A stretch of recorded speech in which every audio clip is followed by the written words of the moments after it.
Hello and welcome to the Bikes or Death podcast. As always, my name is Patrick and I'm your host. And I'm excited to have RJ Sauer on the podcast today. You may be familiar with him through a lot of his writing, his photography, and videography. He's been featured in bikepacking.com, the Bikepacking Journal, and many other places. And I have personally been a really big fan of his work for a while. I really appreciate his storytelling through all of those mediums. And just a few weeks ago, he released his most recent film. It's called Along for the Ride. And it features him and his 3-year-old son, Ollie, as they tackle the Rexy Gravel Race, which is a 200-mile mixed terrain race that starts in Fruita, Colorado, and ends in Moab, Utah. And there is a time limit of 24 hours to complete it. And so RJ and Ollie actually did the Rexy Gravel Race last year, but the film was just released a few weeks ago. Now, what's kind of cool about this is that the 2022 version of Rexy Gravel is going down tomorrow, October 8th. And so there's a chance that there's going to be some people out there riding the Rexy tomorrow and might be listening to this episode. So I hope that timing, which was completely by accident, goes on to benefit some of the riders out there. And just remember, while you're out there challenging yourself and pushing your pace and maybe questioning your life decisions, just remember that RJ and his son Ollie did this just last year. And that's what today's episode is about. And I thoroughly enjoyed this one as a father, as a parent. I think that these stories and these examples are extremely valuable. And I think RJ's example is a wonderful example. And also this film does a great job of encapsulating that experience and goes on to really inspire me and many, many other people out there as well. So that is today's episode, and I can't wait to get to it. But let us take a moment to thank the people that made today's episode possible. And so this week, we'd like to thank our newest patron. We have one new patron this week, and that honor goes to Alexander Radin up there in Ontario, Canada. Thank you so much for signing up to be a sustaining member of the podcast. And if you value these episodes and would like to be a supporting member and help us produce these on a regular basis, you can find out more over at patreon.com/bikes or death. Today's episode is also brought to us by my favorite bike rack company, Kuat, of course. They don't just support your favorite podcast, they support your favorite bike too. We have talked a lot about the new Piston Pro X, but have you seen that they released the Piston SR? And it's essentially the single rail version of the Piston Pro X. So you can expect the same great features like all metal construction, Tiger Drylac automotive powder coat, a genuine Kashima coat, and hydro-pneumatic ratchet arms that hug the tires and don't touch your bike frame. And these hold up to a 5-inch tire, up to a 53-inch wheelbase, and comes fully assembled, ready to go. So Kuat has taken the Piston Pro X and elevated it, literally. When you're shopping for a rack, remember Kuat, because you love your bike. All right, I'm excited for today's episode, and good luck to everybody that is doing the Rexy Gravel Race tomorrow. Hopefully this episode will be inspirational and motivational for you to help you get to the finish line. And also want to give a shout out to everybody who is doing the Arkansas High Country this weekend. I wish I could be there. The editor for our podcast, Ben Crannell, is going to be out there giving it a go. So I'll be doing all the editing here for the next couple of weeks, which will be challenging. And I apologize in advance because we don't have our ace editor, but he's off doing bigger and better things. So good luck to everybody out there. Keep the wheels down and have fun riding your damn bike. You load up your bike, you ride away from home. You could be with your friends or you could be alone. You ride for a day or maybe more. You just love being in the great outdoors. Everything you need is strapped to your bars, including that new pillow you got from Santa Claus. And then you think, oh shit, to yourself. You left that super lightweight tent on the living room shelf. Bikes. Oh, death. Bikes. Oh, death. Podcast. There we go. I think I'm good now. Yeah, I could tell the audio changed. Yeah, exactly.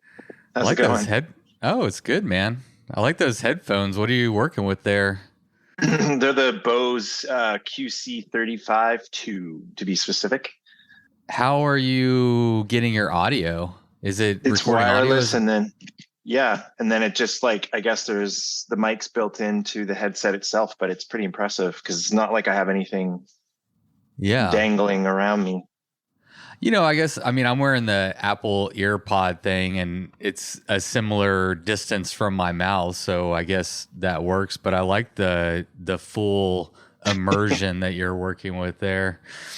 You can, it drowns out their noise, like reduction. So it totally drowns out the world, which sometimes is kind of freaky because like someone will walk up on me and it'll catch me off guard, but it's nice because like when I work in film and stuff, so obviously editing and all that, it's just nice to have like the focus. So it's good. Yeah. Well, if I see anyone sneak up behind you, I'll give you a signal that someone's coming up behind you. That's good. Actually, on that note, especially because part of this, I guess, revolves around Ollie, my son, but I had to do one of those classic, I had like 15 people I was pitching to all on the screen and I was going through a presentation, but he was homesick. And so I had him upstairs. I thought he was good watching like Paw Patrol. But throughout the meeting and the presentation, he kept coming down, sneaking up and putting like ice packs down my back and like, but just stealth, like pestering me throughout the whole presentation. And so it was one of those moments, but everybody laughed. Was that today? No, that was like last week. So we got the job. So obviously it wasn't that big a deal. Yeah. That's so funny. Well, we are going to talk about Ollie. Is he home today? No, he is at preschool. He goes to preschool 3 days a week. And then we have a nanny that we've had since he was young that comes in for a couple of days a week just to help pick up the slack. So yeah, it's good because we actually bike together to preschool and home. So it's kind of like our little bike ritual. So it's kind of nice because we kind of have like a little bike bond over that each day. And he's now riding his own bike and I've added a bike rack with panniers on it. And I'm keep building him out, sort of prepping him for the next phase of our bikepacking lives. You're slowly adding more and more before we won't even notice. It's not going to be like most of us, like we ride a gravel bike or whatever, whatever bike you're riding. And then you add 20, 30 pounds worth of gear. But for him, it'll just be a gradual progression. He won't even know. Exactly. Well, he's pretty stubborn, so he's pretty insistent on his independence. So he needs to roll it up, and he has to close it, and he has a system, and so it's good. I respect it. He's way more organized than I am. I'm pretty like loosey goosey sometimes with that stuff, and I always curse myself in events. I'm like, why am I not more organized? It's like just be take care of this, and you don't have a repercussion later. So. He's good. Maybe he'll learn from your mistakes or lack of, so there's two ways to learn. Exactly. We'll see how it goes. But yeah, I sometimes have to remind myself that when I'm putting something on his bike, that the scale to him is like, for me, it seems like nothing, but all of a sudden, if I'm adding a big water bottle that's a lot for a kid to suddenly, start carrying, right? So Right. I've caught myself a couple times going, oh yeah, that's heavy, and we're going up a huge hill here, so I better take that off. So yeah. One thing that I really appreciated about your film was that, and it speaks to what you're just saying with Ollie in the background, was that, when you filmed the kind of intro to the film, Ollie was interrupting you nonstop. And as a podcaster who works at home, I'm a single father. I've got kids popping into, this door right here constantly. Luckily, they're at school right now. So if one of them pops up during this interview, I'm going to be very shocked. But yeah, and usually I edit that stuff out. That's not typically what you would throw in a film for or podcast or whatever you're doing. But for what you were doing, it really told the true story of like, what is it like to be a content creator or a bike packer and a parent that's trying to do this. And what it's like is having a little toddler annoying you or needing your attention or needing something or trying to entertain you throughout the entire day. And in between those little interruptions, you're filming a thing, you're doing a podcast, whatever it may be. So as a father and as a person who creates a podcast, that like right from the beginning on the film, that really resonated with me for sure. I mean, first of all, it was real, so it felt authentic to put it there. But I also think that was the key for me, is I think I wanted to set the tone for people that although this was an important experience for us, I also wasn't taking myself too seriously either. You know what I mean? It was like, I wanted to show what it was like and share our experience, but not like, I'm not trying to glamorize or dramatize it. It just speaks for itself. And so, I've had so many parents reach out to me about that one scene, and again, I think immediately I sort of earned the trust of all the parents out there who are watching it, because they're like, okay, yeah, he's telling the real story, not, some polished, version of what went on out there for us. So yeah, it was great. Yeah, no, you don't want to get parents really in over their heads. I mean, there's enough with this type of stuff that can go wrong automatically. Adding a kid to the equation, obviously want to be very mindful of that. So yeah, it's good to show the whole breadth of the experience and not just the glossed over parts. Well, before we get too far into the film and everything, let's back up just a little. And I'm curious. So I recently learned through texting with you to set up this interview that there is a Canadian Thanksgiving. I don't know if you'll get to enjoy it now, because it sounds like you're leaving tomorrow to go do a film project. So what's your next week look like? No, it's actually pretty good. We the great thing about it is the guy I'm working with and who's producing, he's also joining me for Thanksgiving. We're going to a little island that's off the grid. We have some cabins up there, so we're going to escape for the weekend. So we made sure that our schedule did not impact our Thanksgiving plans, because our partners and our families would kill us if we did that. But to be fair, we selfishly want to. That's important, getting that time off. So we're only shooting one day this week, and then we shoot a bunch of stuff later on. So it doesn't really disrupt our Thanksgiving, our Canadian Thanksgiving. So it's good. Well, just for fun, and I could have Googled this, but maybe there's some other Americans out there that didn't realize that Canada also celebrates Thanksgiving. And I'm just assuming it's a little bit different than ours. So what is that? You know what? I think at the heart, it's probably very similar. We do our turkey dinners, and we're grateful for a lot of the same things. I would say that the Canadian Thanksgiving is probably a little less serious than it is maybe in the US. I know that Americans take it very seriously. And sometimes it actually even competes with Christmas. Whereas here, I think it's just separated enough that they're not conflicting with each other and vying for like family gathering attention. And so I think they're definitely a little more chill here, but I think the time of year as well, it's fall. So it's kind of, everyone I think really enjoys the idea of getting together in what is the changing weather. It's usually quite romantic in terms of the aesthetics outside. It's, fall and leaves are changing, and yeah, we just hunker down, turkey, stuffing, all the usual fixings and hang out. So it's great. Yeah. Sounds like Thanksgiving without the American attitude of hold my beer and watch this, you know. There's still some of that. I mean, there's definitely some overlap, but let's be fair. And there's football and all of those things, but you know, but it's, I think it's a little bit more toned down, I suppose, in terms of its importance. You know, I would say.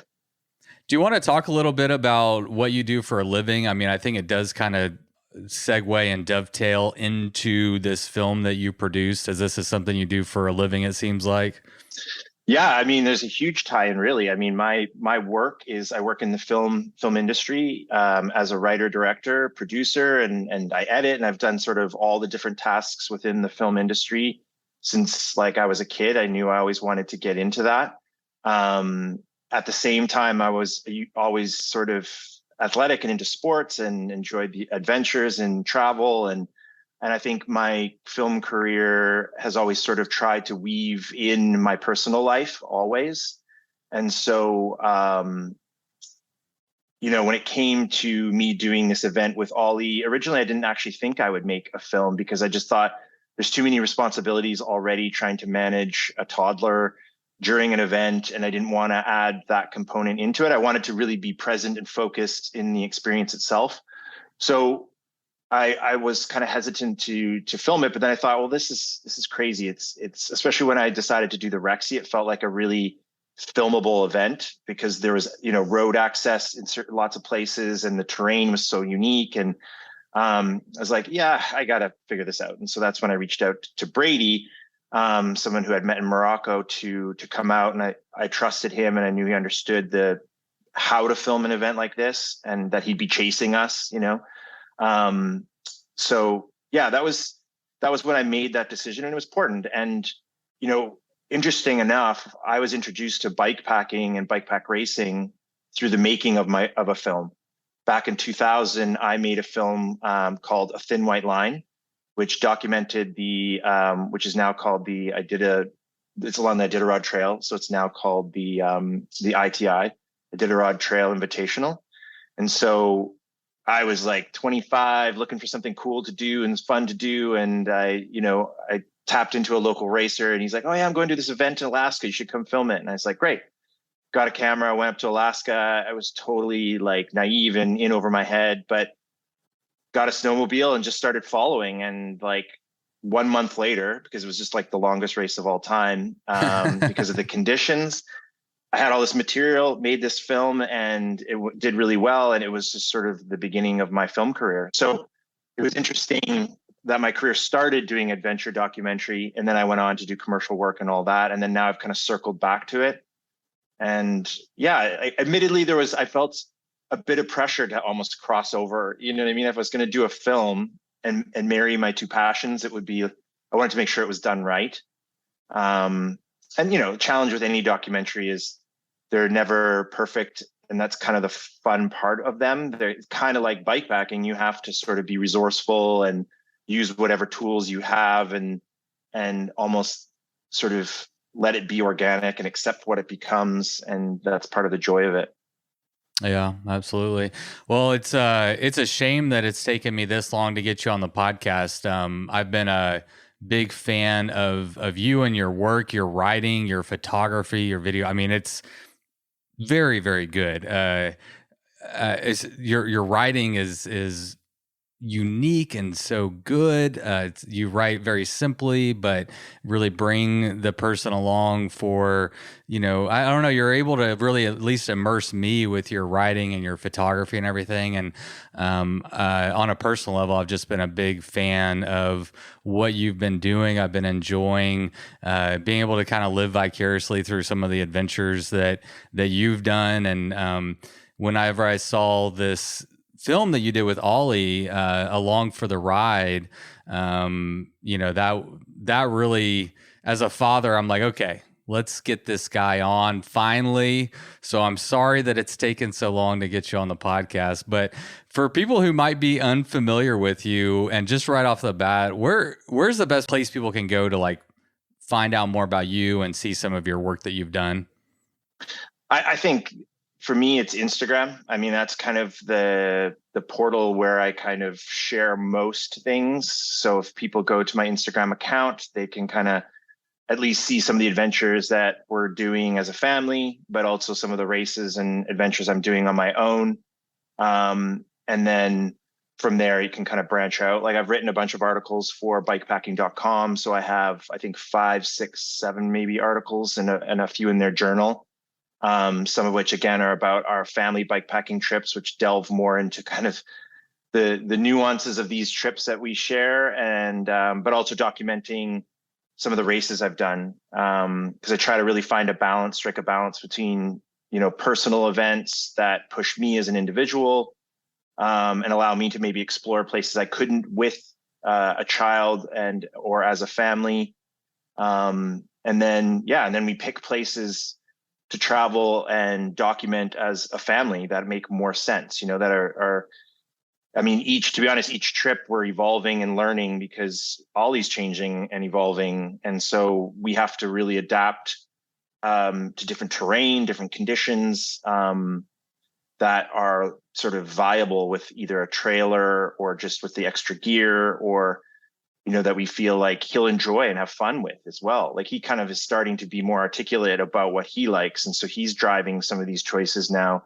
as well. But to be honest, I'm less worried about his ability to endure, because we've been in some of the like super cold conditions and extremely hot conditions and all kinds of rough conditions. And he just sort of shrugs it off. And it's a great lesson as a parent to realize like kids are super resilient, you know, and that we can expose them to these things. And yes, of course, we're safe, you know, behind it all, we're quietly being very, very safe and prepared. And I've taken a lot of steps to mitigate, you know, unnecessary risk.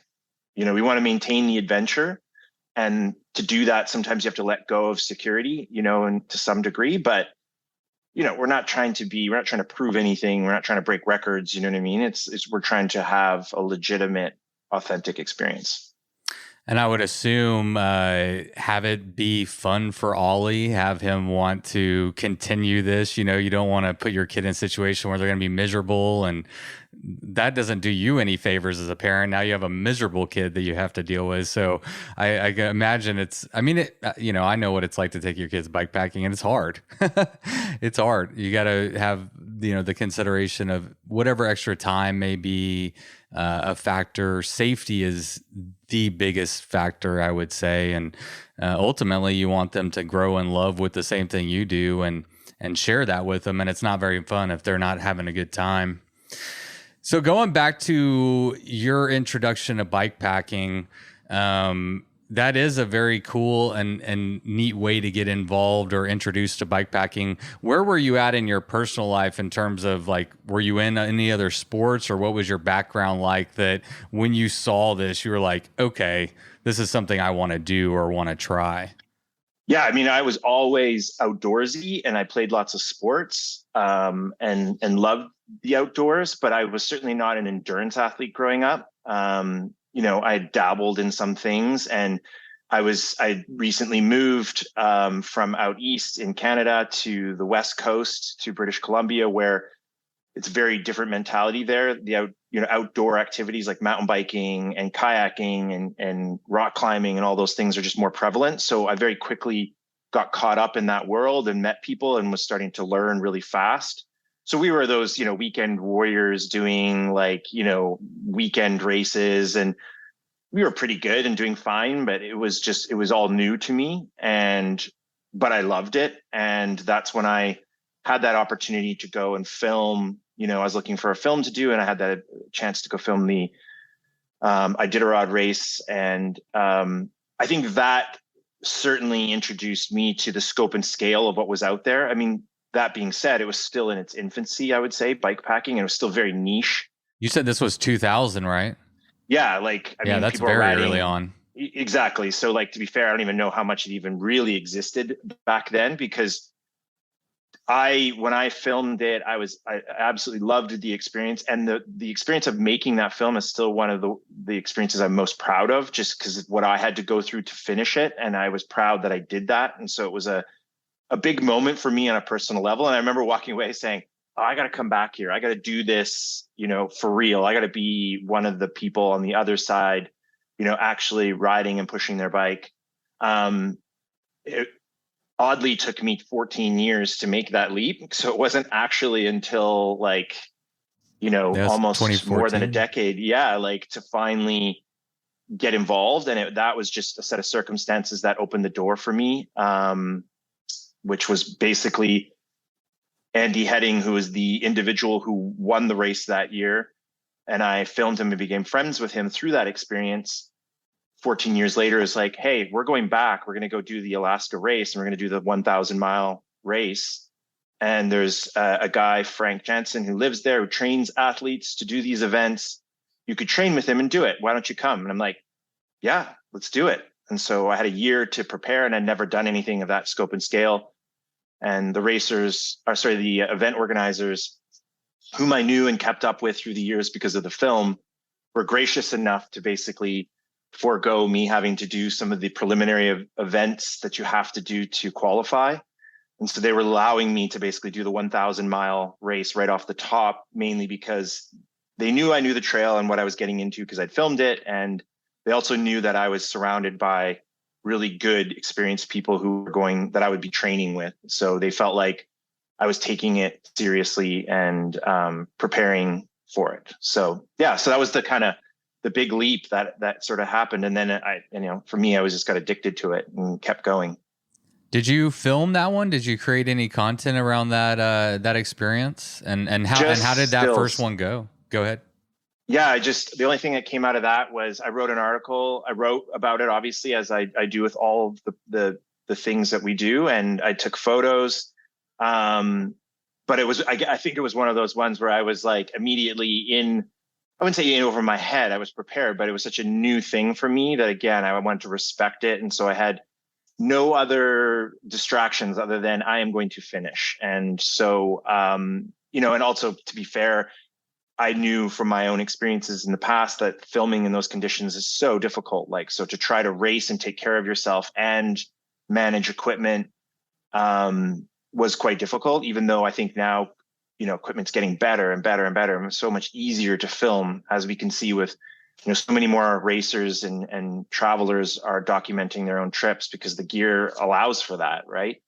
So, yeah, I put the whole filming thing on the side, focused on just being a bike packer. And it became the second thing I was the most proud of, which was coupled with my making the film. Me finishing the race was a really big step for me. And it was, I was just super proud. It's not often you feel that internal pride that you get from doing something, which is what I get from all these events. When you cross the finish line, I think I've done 12 of them now. And I'm grateful for the fact I've been able to finish every single race I've started. And some of them not so pretty. Some of them I've hobbled and stumbled across the line, and some I've rode through, in good form. But I think, I'm just super proud whenever I finish this event. And I think it's really an emotion that's hard to explain and replace, that feeling you have inside when you can do an accomplishment like that.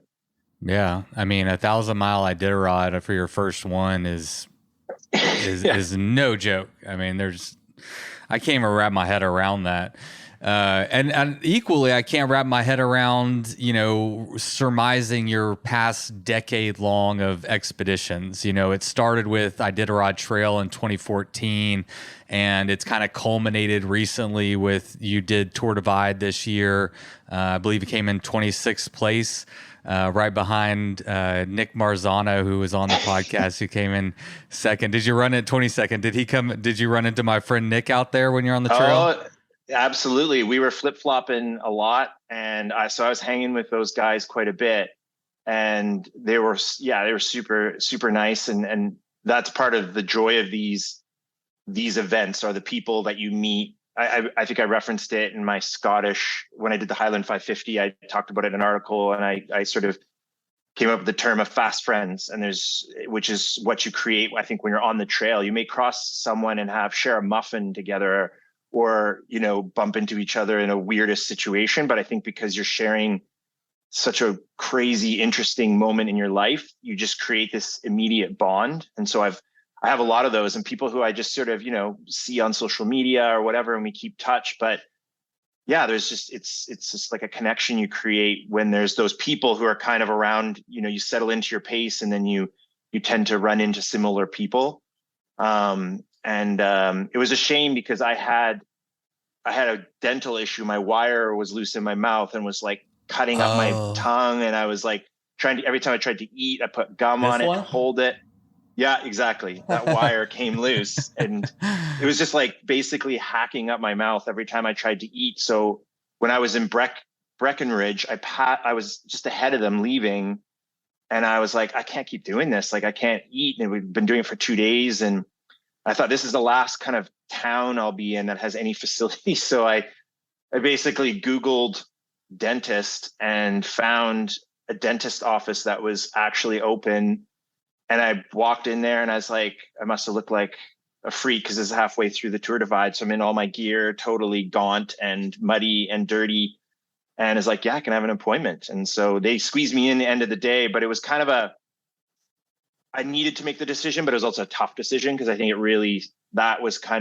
it turned me from pushing as feeling like a racer to like, okay, now I got to finish this, because I basically took a good chunk of a day to just deal with that. And that group that you were referring to, and Nick and all those guys who I'd kind of been with for so long, I had to let them go. And that was kind of like, it's such a weird thing. It's like being stranded on an island and watching a boat float away.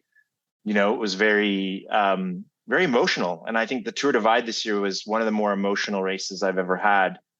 I had all the feels on the Tour Divide, and my body did not let me down, save the dental wire. My body was amazing and felt great, but I think my emotions got the best of me that time. It was quite interesting. But again, I think that's why I know I do this, is you just learn a lot about yourself and about things when you're put into those circumstances.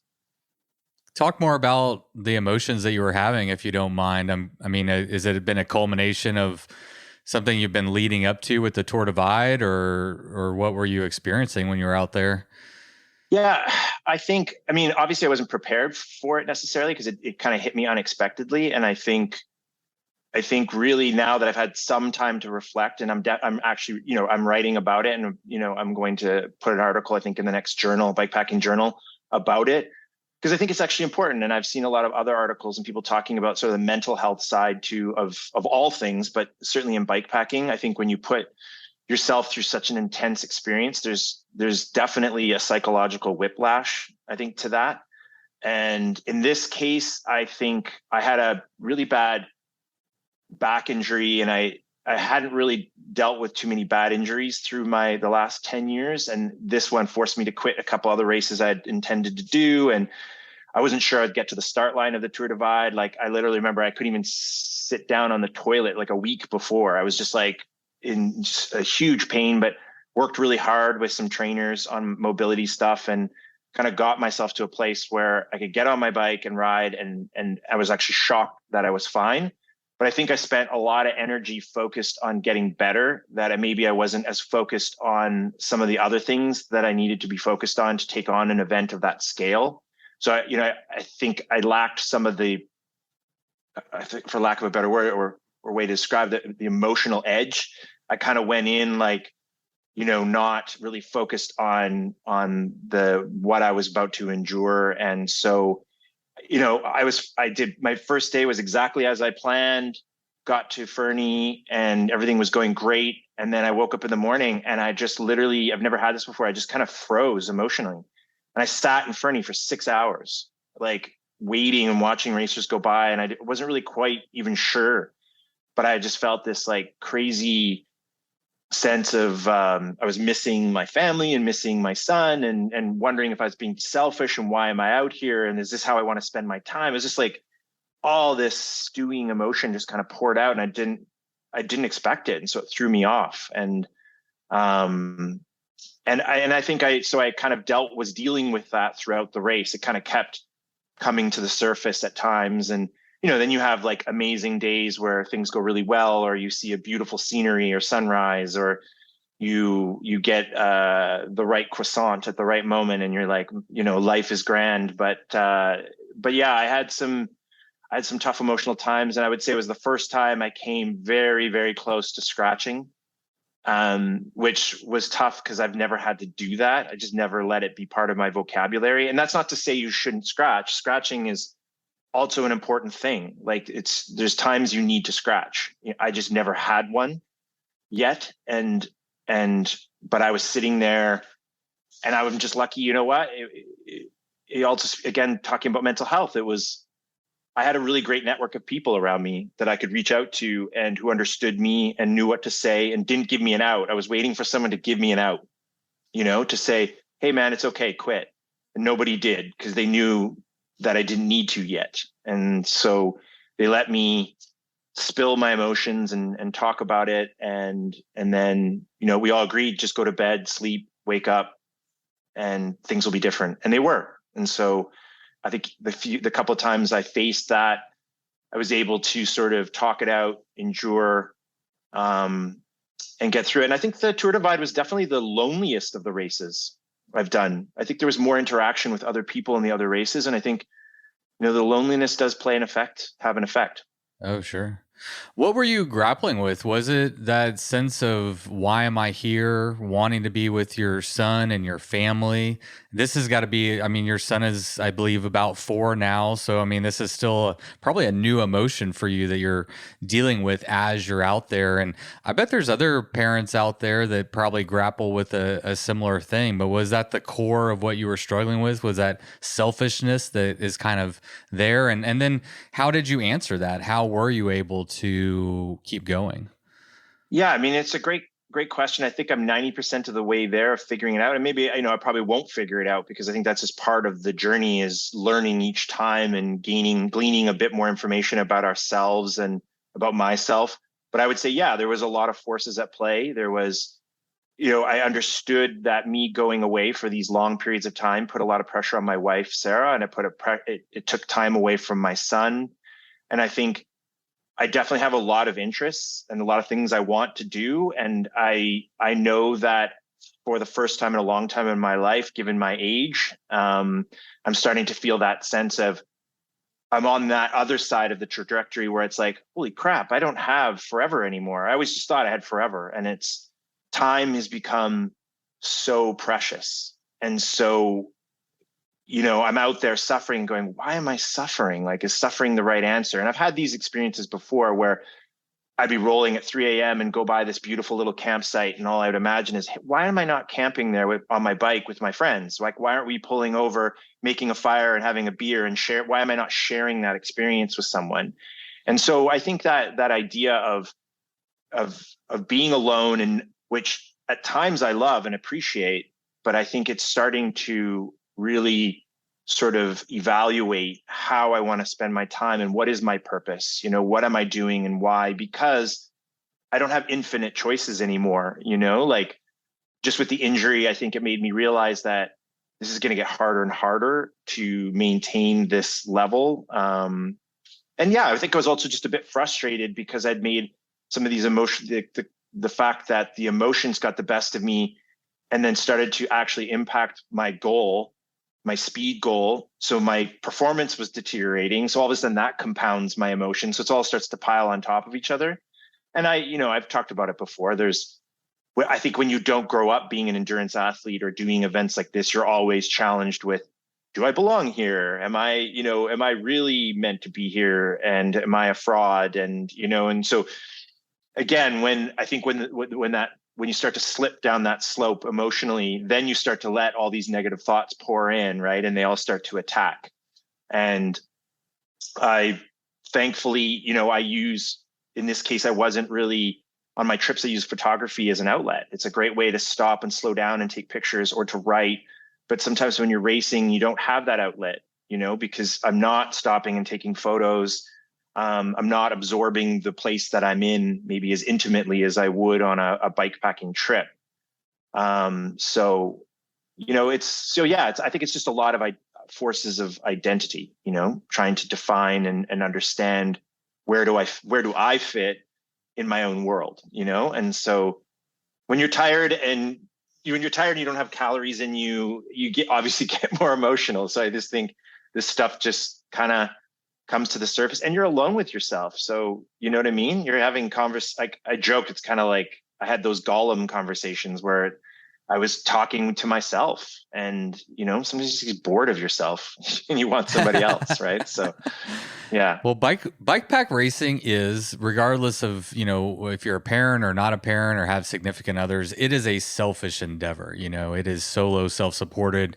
You're not allowed to even draft. There is no, there's a little camaraderie around on the trail and stuff, but it's a solo and a selfish endeavor. It's one that I think for a lot of people, they value. It is important that for mental health reasons or for physical and mental health that we do engage in these types of things. I'm curious where you landed afterwards. Do you see the value? Is it valuable for you to have those solo experiences, or are you seeing now that you're finding more value as a father and with your friends? Or you said you're only 90% there, so maybe that's part of the 10% you haven't figured out yet. But yeah, and I think there's always there's always an element of life that's a mystery that we'll never figure out. And I think in this case, I'm not sure. I told myself that I wouldn't define anything that happened in the Tour Divide too quickly, that I would let it settle. But I think I made some new promises with myself, which first and foremost, like, I think having gone through nursing back from the injury and then not feeling like I was as fit as I could have been to do the event because I was too focused on just having the strength to do it. I sort of realized, okay, if I'm going to do this, I need to be all in. If I'm going to take this time away from my family, and if I'm going to endure what I'm enduring, then I need to be all in. And that means being as fit and mentally prepared as I can be, so that I respect the experience as much as I possibly can. So that was one big takeaway. And it's easier said than done because, again, when you're training, you never know what's going to happen. And lots of people get, beat up through that experience. So, but yeah, I think that's one thing that's really key is I just want to make sure, I feel like I'm always make sure prepared, it's worth it almost. Yes. Worth that time away.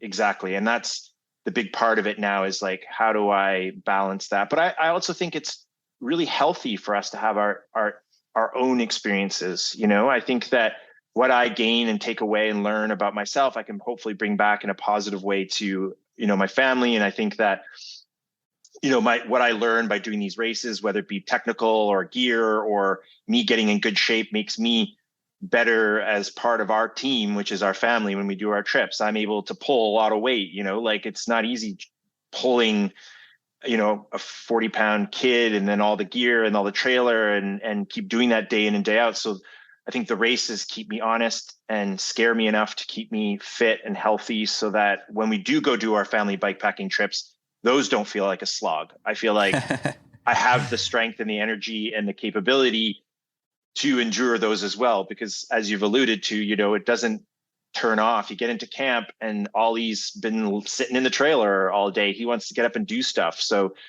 Sarah and I kind of want a moment to chill out, but that doesn't necessarily happen. So, so I think there's a balance there, and I think we learn a lot from both. And I think it's just making sure that the right energy is put into the right things, and that I'm committed to whatever it is I do. Yeah. I love that perspective.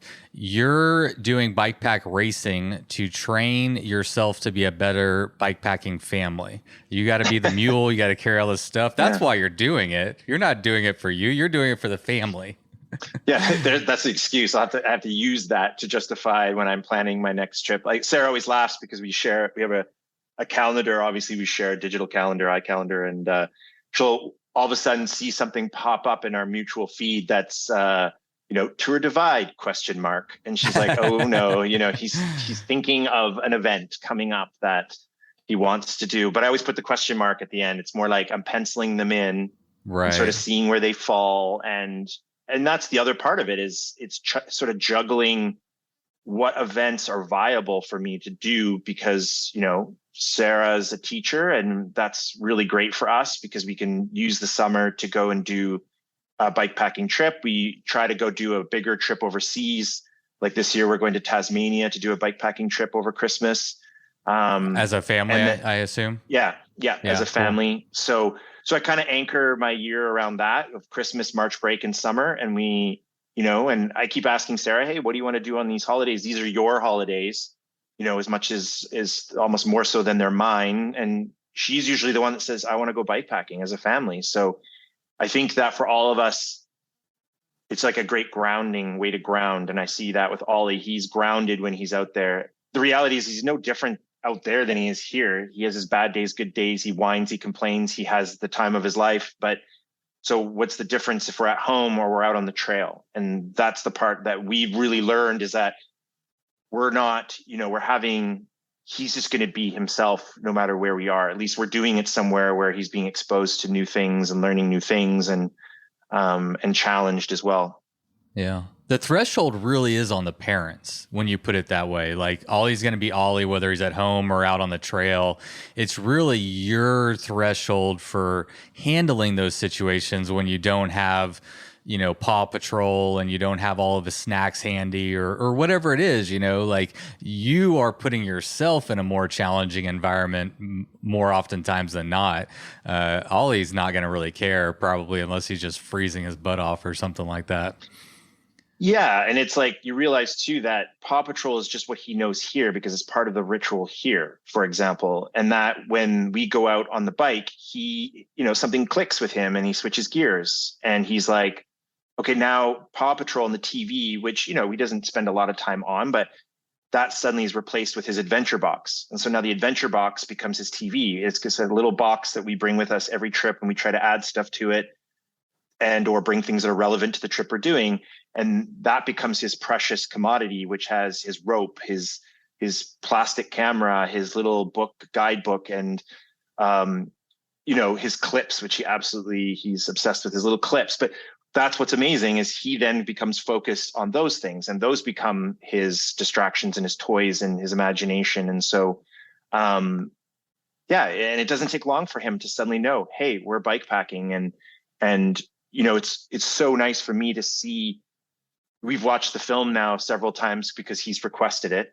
And it's just funny watching him and reflecting on he's bringing up memories that I didn't even remember, things I didn't remember that he caught on, or emotions he had when he's on the trip because he's processing them, you know, and maybe hasn't had an outlet to discuss them. So it's kind of fun and funny. And again, a reminder that like he's absorbing way more than we think he is, you know, all the time. He is, you know, they talk about kids being a sponge, and he is, and he's soaking up and learning and enduring.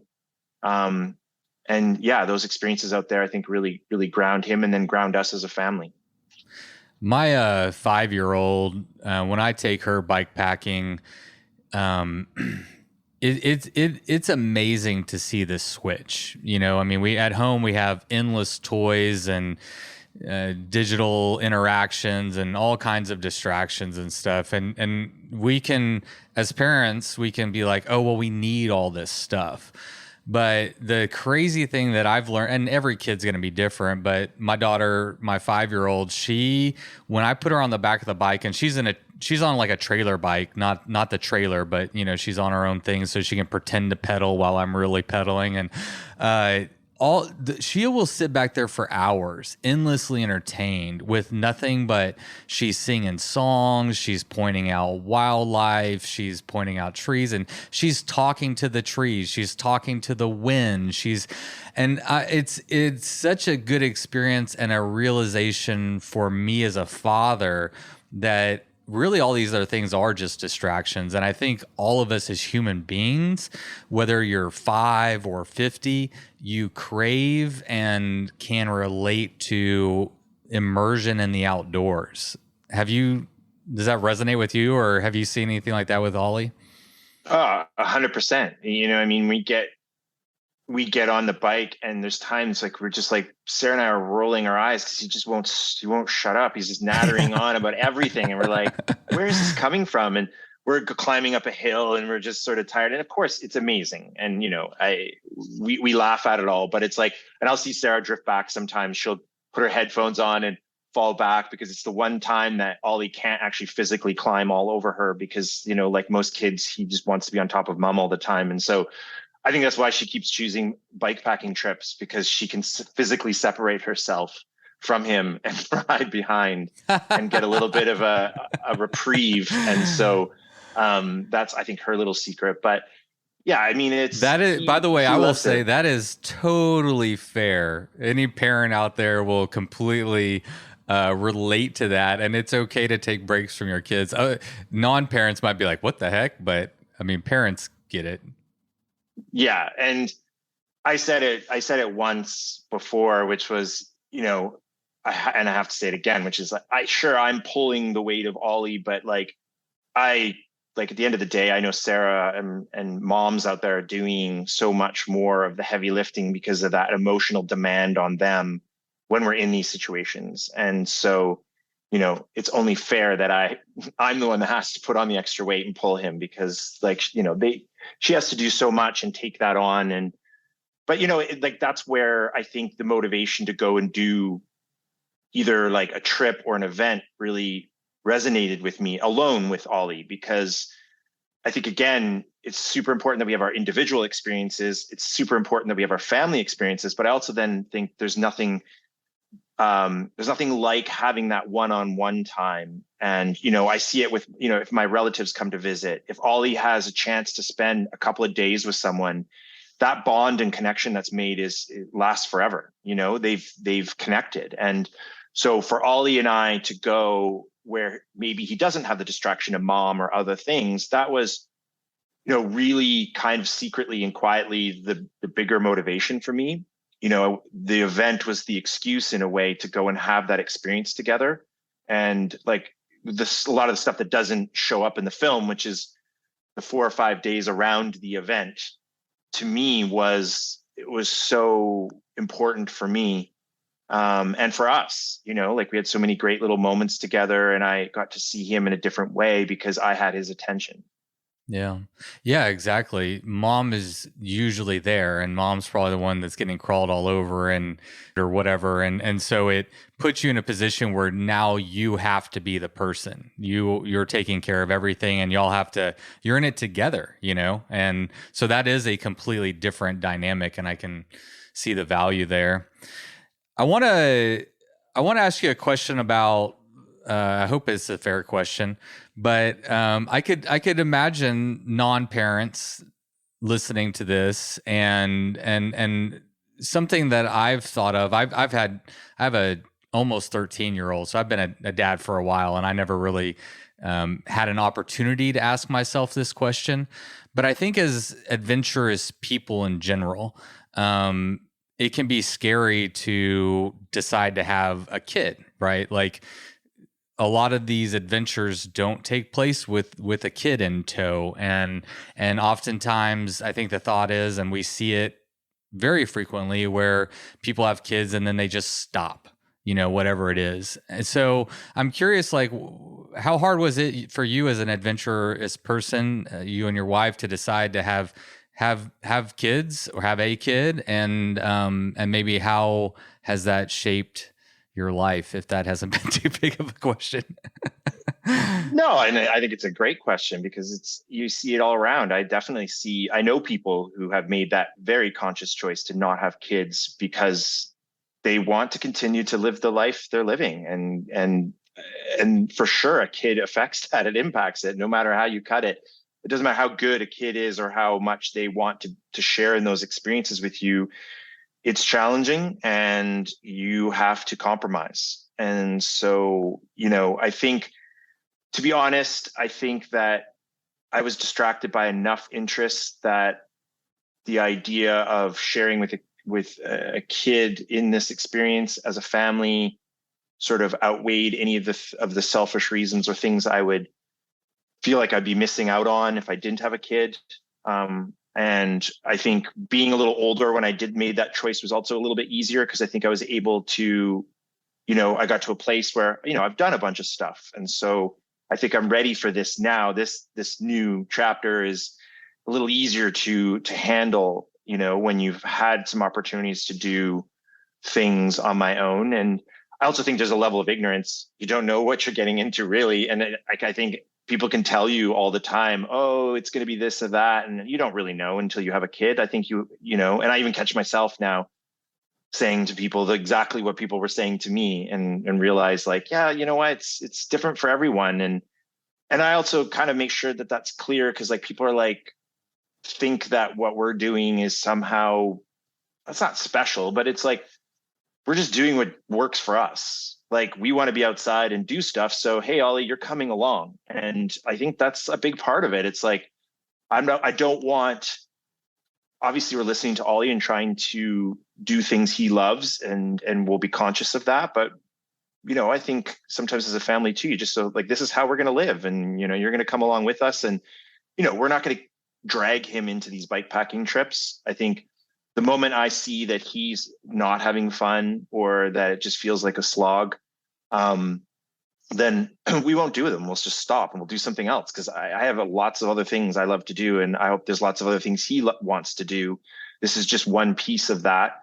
But for now, it works really well for us, and it offers us so much as a family.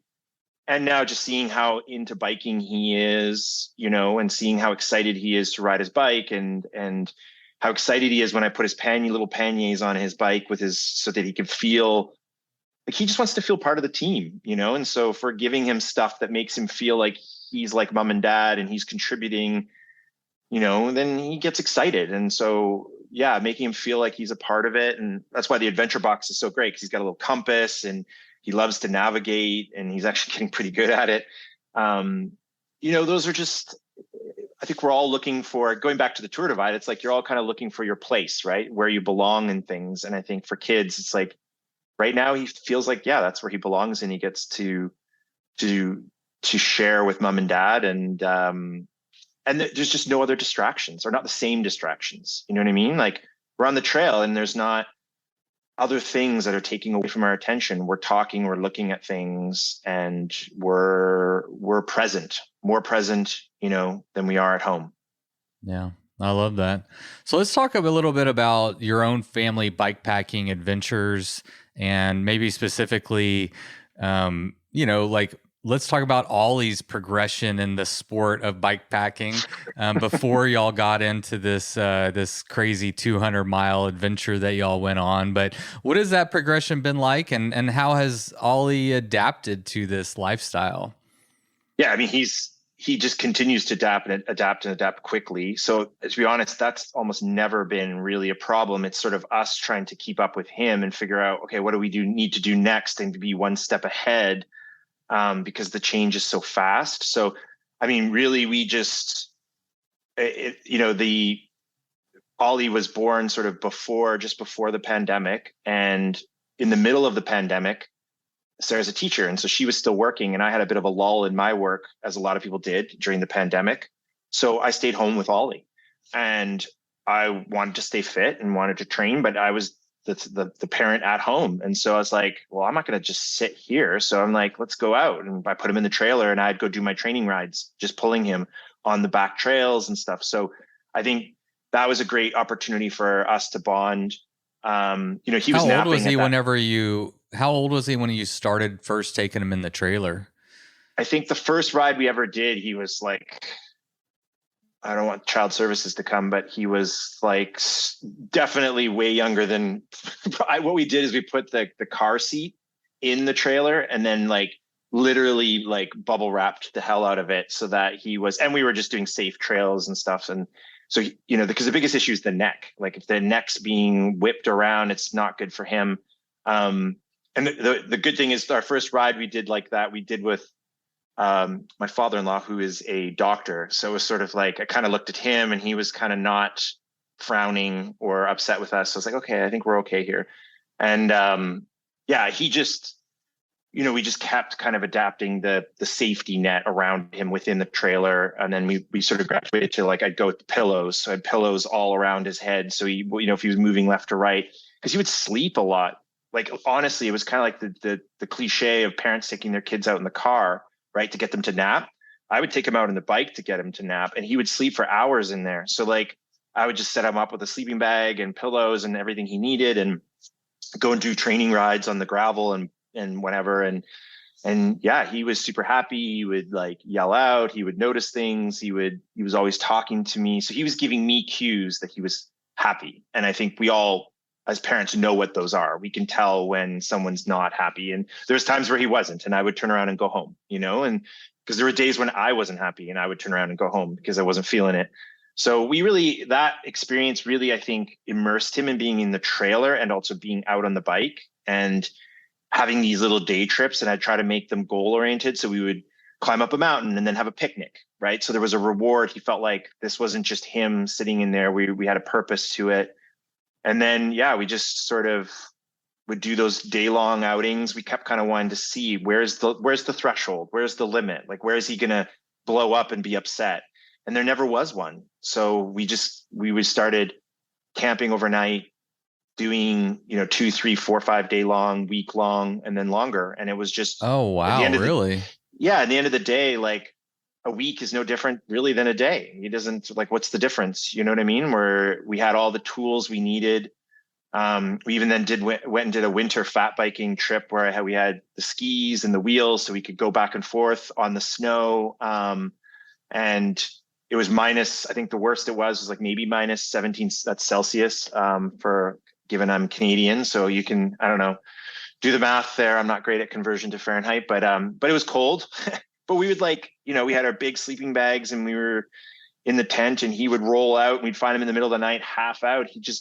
He wasn't, we were careful, but he was fine. He was happy out there, and he'd get out and play in the snow and do stuff. So again, I think we just kept inching forward, giving him new challenges and new distances and time. But what we realized at the end of the day, really, it was how much could mom and dad endure? Like, how much did we want to be out there doing those things? And we loved it. And I think like anything, the longer you're out there, the more you just kind of fall into it, and become sort of, you get the dirt under the nails and you start to feel like this is natural. And so, yeah, so the progression was it was steady, and we let him take the lead. If we saw that he was not enjoying it, we just pulled back a little bit. That's really impressive. You might have the most well-traveled. You probably don't. I follow some but their parents on Instagram that are taking their kids like all over the world. So maybe that's too big of a statement. But Ollie, let's just say Ollie is a very accomplished bike packer at this point. He's an outdoors person, probably to a good degree that many of us haven't reached yet. And as you were talking, I was just thinking about how humans have been living outside of houses for a longer than we've been inside houses. So, it's not crazy to take your kid outside, and as long as you're safe, you put the protocols in place, you have the stuff you need. I mean, absolutely take your kids. Yeah. And I mean, like, I was just going to say, like, I think doing the Iditarod 1000 race certainly has defined my mentality when it comes to doing bike packing, which is full respect for the environment and full respect for having the right kit with you, because if something goes wrong, you have to be prepared to just sit there and endure the situation you're in, and maybe you're not going to get extracted. So my mentality has always just been like, try to be as self-sufficient as possible. And then obviously you introduce a kid into that circumstance. So we always, we're just carrying extra stuff because we're like, where I might push water or I might push food, I always just sort of err on the side of safety. Like, we've always got extra dehydrated meals so that if worst case scenario, like we had to walk out of there, we had enough stuff. And, and a couple of times we've had to go down that path. Like, we've had a couple of we're pushing the limits of what our trailers can do. So inevitably, like,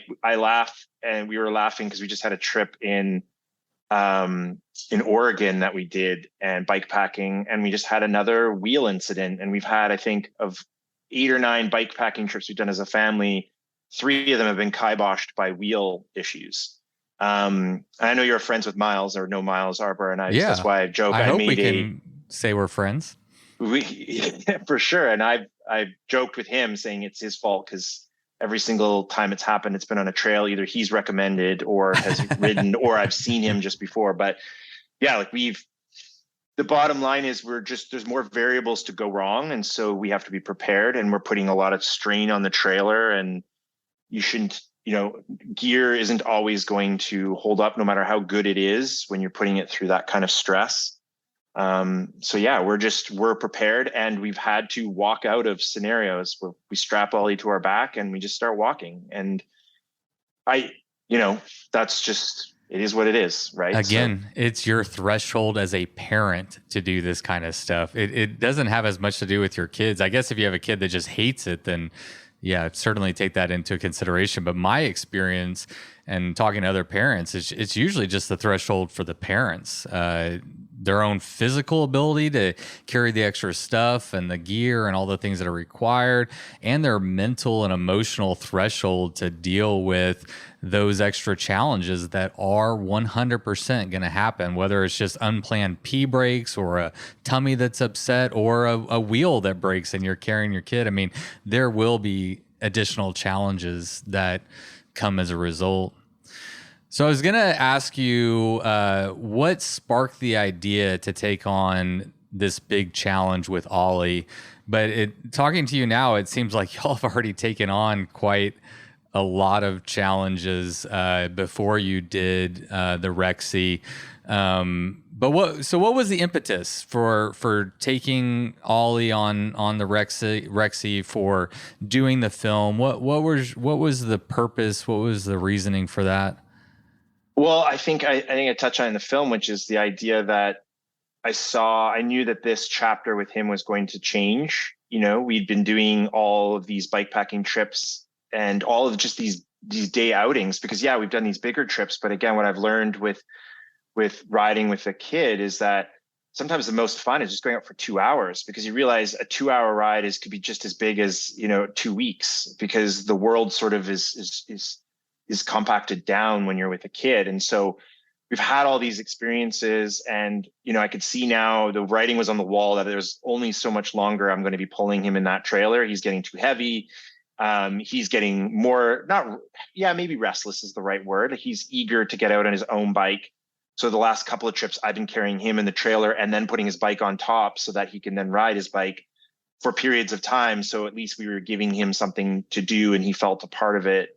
But yeah, that wasn't going to last. And I was like, this had been extremely meaningful for me. There's something kind of amazing about having your kid tethered behind you, right? Like on all these trips, and hearing him mutter and talk and hearing him sing, and just the silly little things that come from that experience. So I wanted to do something that just kind of, for me, would kind of put a exclamation mark on all those experiences. And so I was looking for either a trip or a race, and it was challenging because of the pandemic it was kind of the tail end of the pandemic, to find something that was, again, safe and made sense and was viable for us to do.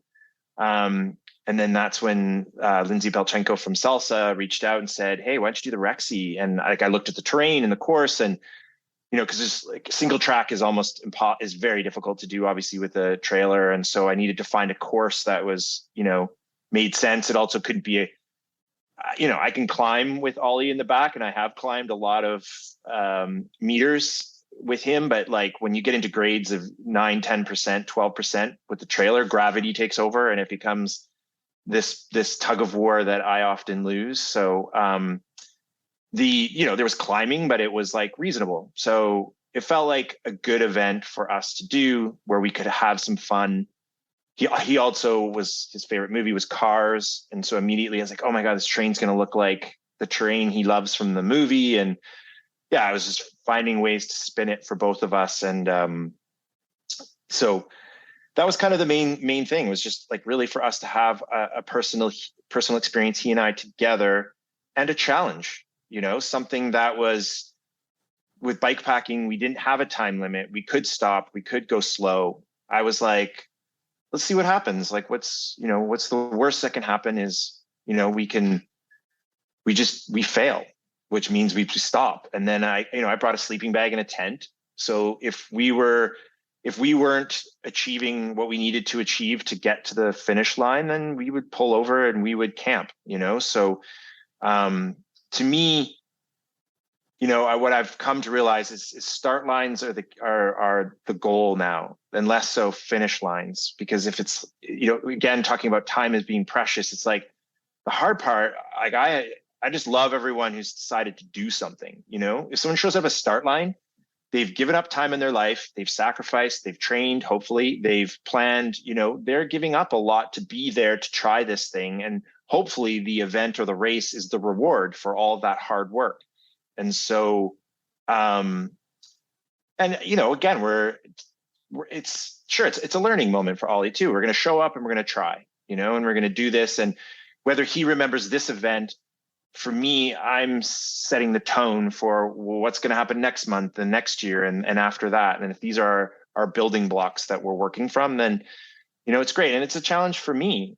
To your point, like I could start to go into atrophy and sit on the couch and get lazy, or I can choose to say, no, I'm going to go out and do, rather than not do something, I'm going to go do it with Ollie. And I think he's up for the challenge. Again, I knew, and Sarah knew, that he was up to this challenge. Like we weren't, I was going to take safety measures, but we knew that we know our son and we know what he's capable of doing. I don't think it's for everyone, and that doesn't mean that everyone can't do it. It just might not be someone's definition of a good time. And so I get that. And someone might go do something different that I would never do because maybe that's too challenging for me. This was our world and it made sense. And I thought he would have a good time. And now now having the opportunity to have done it, I'm super grateful because I see that it was everything I'd hoped it could be for both he and I. Yeah. I wonder if you could describe the Rexy. I was actually not familiar with this particular race prior to researching this little conversation we're having. I know, so it starts in Fruita, Colorado, and ends in Moab. But yeah, what is the route like? And especially, obviously, you're going to be carrying a trailer and all that kind of stuff. I mean, how challenging is this route?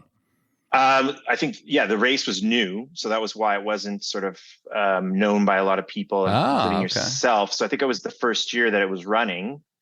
And the only reason I knew about it was because Salsa, whom I, ride for and write for and tell stories for, are one of the sponsors of the event. And so that's when Lindsay, she kind of knew I was looking for something to do. And I was struggling to find the right project to do, and especially the time of year, because it was on Halloween, which is a great time. So the fact that it's actually the second version of it is this Saturday. So it's actually coming again. And a part of me thought about going back down and doing it on my own, just to just have revenge on the trail. Because I was like, damn you. I would love to just ride it hard and fast, but no, it's its own thing. It has its own memory, but yeah, it's 200 miles, desert terrain. So super dry, beautiful landscape, sort of that classic sort of Fruita, desert landscape. And then getting into sort of the Utah, Moab sort of rock formations and canyons. And, it felt like it was exciting for me. I know, to be honest, I choose a lot of my events that I do based on, does it sort of spark my imagination? Is this a place I want to actually travel to? So I think about, where do I want to go and immerse myself? And, it's very different to where we live. So for me, there was a romantic notion of what this route would look like and feel like. And honestly, it felt like it was conducive to pulling a trailer, as much as that sounds normal. It was the kind of terrain I knew that I could successfully pull a trailer, especially with the 24-hour time limit. There was no faffing about. I had to go. And yet I have a kid who's going to, at every stage, try to slow me down, in a good way. He doesn't care. He doesn't know that we're trying to get to a finish line, Yeah. And he often would ask me, where are we going and why are we here? And I would explain it. And there's times he's like, I want to go home. But then like I joked, like, well, I'll take him on his bike, like just to the local park. And he'll say, I want to go home. You know, like, again, it's no different. The spirit of it is no different than our everyday life. It's just, we're in a different environment. And, you know, he'll say, I want to go home. And then 20 minutes later, he's hooting and hollering and yelling at the birds and having the great old time. You realize these are just mood swings that, I mean, I have them on events, right? So I don't take them. That doesn't mean he's unhappy. It just means he's a kid who's going to go through emotions like anyone else. So yeah, it just felt like the right event for us. The timing was great. The Halloween component was super fun because we got to go and he got to dress up and we walked around town and got, you know, had that sort of side element to it all, which was, yeah, it was just a really good time hanging out as a dad and a son. So really enjoyed it. And then sharing it with Brady and Ben, who were the film team essentially out there filming it. Awesome guys. And, you know, I'm so grateful for how they treated Ollie. You know, they were just so good with him and he loved having them around too. So, you know, he got excited, like he'd suddenly hear the drone or see the drone. You know, I didn't see them that often, to be honest, but when we did, he suddenly was, you know, hey, they're here. And he got it really excited and it made it just, you know, an experience for him. And I know there's been a lot of conversations about filming during races and, you know, obviously I talked to more. Yeah, exactly. So let it be known that the first call I made when I was wasn't actually even my wife. It was, I called Morgan, who runs the race. And I said, hey, this is what I'm thinking. I just want to right off the top, are you cool with this? Because I don't want to be a gimmick. I don't want any special support or help. I just want you to be okay with us being out there and doing this. And his reaction like was just the cherry on top, like the fact that he has a daughter the same age as Ollie. He rides with his trailer. We just had immediate bond, the two of us, and he was so excited for us. And I was like, oh man, this is right. Like I always look for signs. You know, I'm kind of one of those people who is like, I just feel like there's just little signs. Yeah. And they just kind of guide you along. And it's like, it's a simple philosophy. And there just was nothing telling us we shouldn't do it. Except for when I broke my rib the week before and crashed. That was one moment where I had to decide whether, wait a minute, is that a sign? But I took that then eventually as a sign of enduring. I want to share with you a parable I read long time ago, and it comes from Eastern philosophy.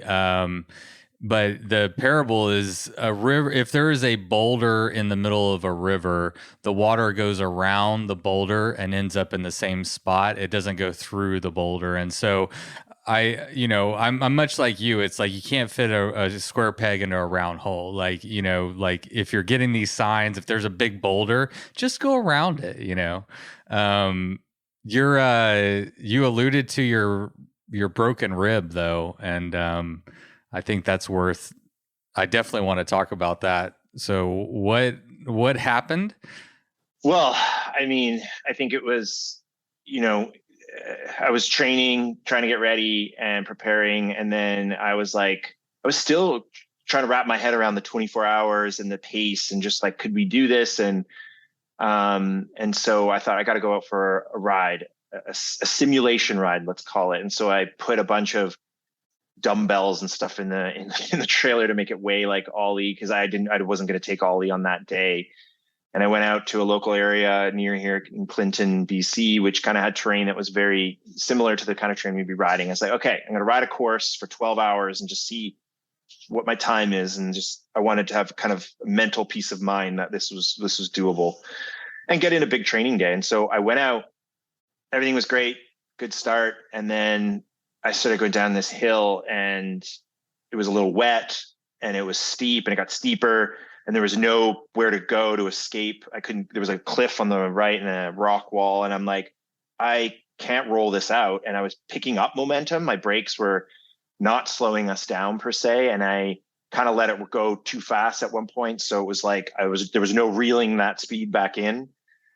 And yeah, sure enough, I'm like, I have no idea where this turn is going to go. So I kind of just did like a controlled crash. I just said, I'm going to crash myself. And so pretty much full speed, went down, hit right on my side, broke my rib and kind of knew right away that like I'd done some serious damage because I had one of those, trying to suck in air and wheezing, and the pain was pretty intense. And I remember I was in the middle of nowhere too. And I remember I'm like wheezing and just sound like this dying animal. And I heard this farmer yell out. It was just like, I thought I was totally alone.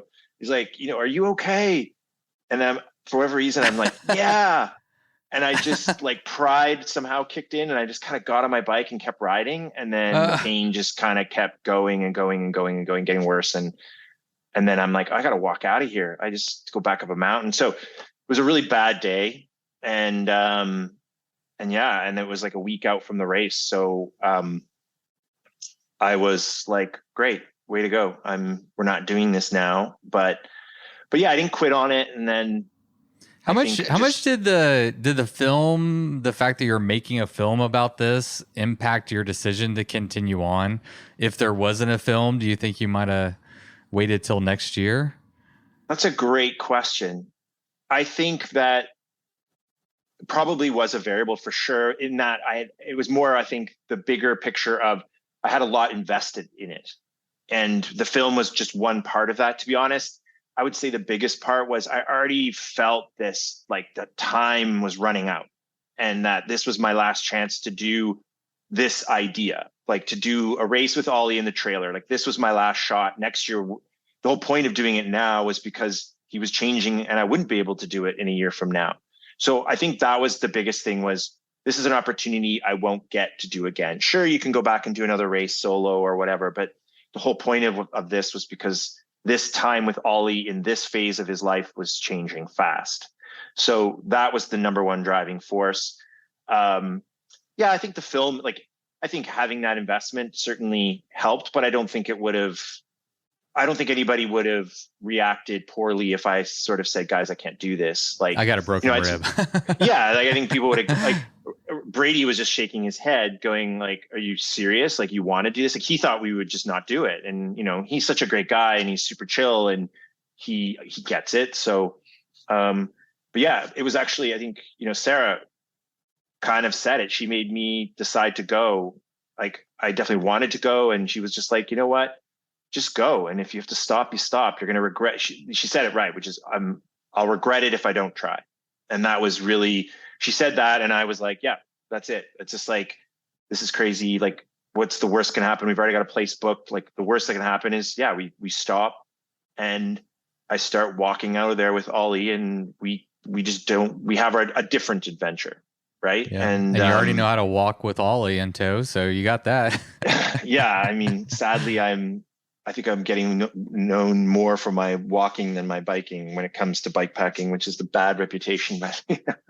Well, it definitely made for a good film. So, if you were going to add a little bit of drama to your film, you certainly did that. And I mean, just as a spectator, like watching, it was visceral. I could feel for you. You're like, every time Ollie needed something, you're like holding your shoulder and you're trying to like help him go potty, and you're like getting him in and out of the trailer, and you're riding your bike 200 miles the entire time with a broken rib. So it definitely added an element of drama to the film that made it more enjoyable for the viewer. Well, I'm glad I could help out. I'm really glad I could help everyone out. I would have been bored otherwise. No, I'm kidding. Yeah, exactly. I'm just like, great, way to go. I can tell a better story. But it was also kind of symbolic though, in a way. It was sort of, hey, it's like that idea of when you having a bad day, you still have to be a parent.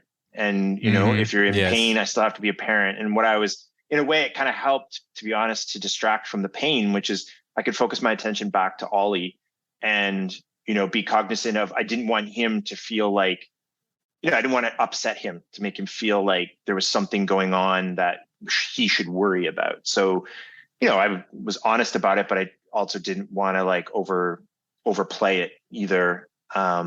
So yeah. I like that, because I didn't make that connection until you just said that, but like, because of your injury and those interactions, it kind of amplified and really showcased, I am still a parent. I still have to help my kid go potty and get him in and out of the trailer. And it kind of made those moments a little more sticky, if that makes sense. Totally. And again, I think with bike packing is you just really learn how to endure through things. Like it's a rare opportunity. Like in other races, I've had problems, sometimes it's gone smoothly and sometimes I've had problems. But inevitably you're having to endure not feeling great. And so those experiences over the years sort of really do add up, and they teach you to just sort of, I joke with some buddies of mine when we were doing a race recently, it's like, go numb, it's time to go numb. Like when you're in that place where you just stop thinking, stop feeling. And I sometimes think like the best bike packers are probably people who can just switch off, because, you want to be switched on and be paying attention to what's going on. And I think one of my weaknesses is sometimes I can't shut down. I'm trying to pay attention to everything and absorb everything. But really, if I could just shut down and just get through the next, 100 miles without having to overthink it, it would probably be a lot easier. How painful, how impactful was, I've never broken a rib. Just watching it looked very painful, but how much of an extra added element of difficulty did that add to your experience? Well, like the doctor said before, because she didn't give me an out either. She's just like, well, it's only pain. She says, you're not going to do anything worse. So to be honest, that was actually kind of great to hear. I was like, well, because that's something I pay attention to. Like, I don't want to be reckless where I'm not doing long-term damage. And it's just it is just a broken rib. I'd broken one before. I'd fractured things before, and it's just time. They heal. I'm just slowing down that healing process by doing an event like that. So it was super painful. Again, what was kind of the hardest part was everything around the race, like carrying all the gear, carrying Ollie, just doing all that stuff with one arm was just more challenging. And so when I got on the bike, the first part was quite difficult because it was, I think, really acute at the beginning part. And oddly enough, I think I started to figure out how to position my body on the bike to kind of mitigate the impact on the rib, so that was not hurting as much. And then I think other parts of your body start to hurt, so they take over. So all of a sudden it's like, well, too bad, rib, my legs are complaining, so I got to focus on those now. So it was almost like the pain was distributed evenly throughout my body as I went further and further into it. But it was weird because I had shooting pain through I think it was one moment where I was shooting my fingers out, riding with no arms. Actually, it's in the film, and it was I was just getting these lightning bolts into my hand. And it was that was a little more worrisome again, because most of it where I was the unknown was that the witching hour, right? What's going to happen come 2, 3, 4, 5, 6 a.m. Those are I know in events, that's when all bets are off. Your body and your mind and your emotions, you can train and plan all you want, but when you get to those points of sleep deprivation, now the best laid plans go to hell kind of thing. And so both with a toddler and with a broken rib, and then then just my own endurance or whatever, it was that was the mystery that was waiting for me. It was the dark cave I was waiting for, and how is this going to play out? And yeah, so I always had my eye on that kind of time frame. And the rib. So I think the rib I think just so tired that the rib kind of almost faded away a bit. I hope that this isn't, I can't help but draw an analogy between, just notice that you injured your back a week before Tour Divide and you injured your rib a week before Rexy. I hope this isn't a new MO that you're assuming.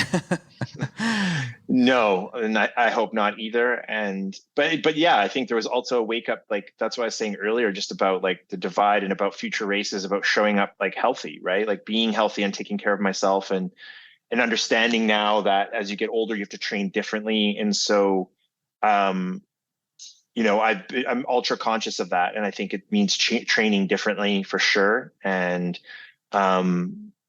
understanding what I need to do for my body and for my experiences to be healthy. But, I think in both cases, the back was something that was waiting to happen. The rib was a freak accident, and so I'm able to sort of differentiate the two. And I also sometimes I have to remind myself that sometimes it feels like, oh, we're reckless because we have all these things happen to us. But then I also go, wait a minute, I'm on my bike probably 50 to 100 times longer than maybe the average person. So of course, more things are going to happen to me, negative things and positive things, because I'm just on my bike longer. Like, you know, it was funny. The mechanic, when he looked at my bike after the race, he said, he's just like, it was a brand new bike. And he looked at it and he's like, man, bike looks like it's now 3 years old, you know? And it was just like a perfect analogy of what we put our bikes through, what we put the body through, what you're putting the mind through to do long events. And there's pros and cons to that. You get to have this intense experience that you could never have in such a short period of time that it's invaluable.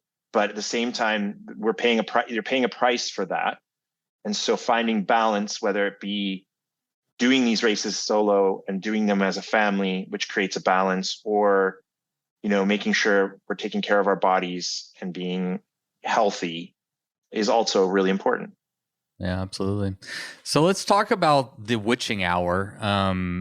You know, I have to imagine that, you know, this is the parts unknown for you and for Ollie. Y'all have done quite a few trips, but you're usually sleeping and camping and stopping and all the things. But now you have a time goal. You're going to pull them through the night. I have to assume that this is where most of your fears and or concerns evolved around. And I guess, how did it go in reality?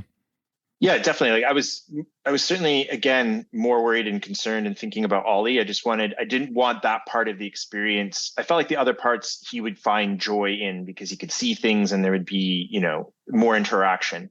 But the night was going to be different. It was dark. He's not going to see stuff. And is he going to sleep? He generally sleeps in the trailer, but he's going to sleep that much longer in the trailer and get bored and frustrated. And how would that impact us? Am I going to get, because I'm tired, am I going to suddenly lose my ability to be a good parent?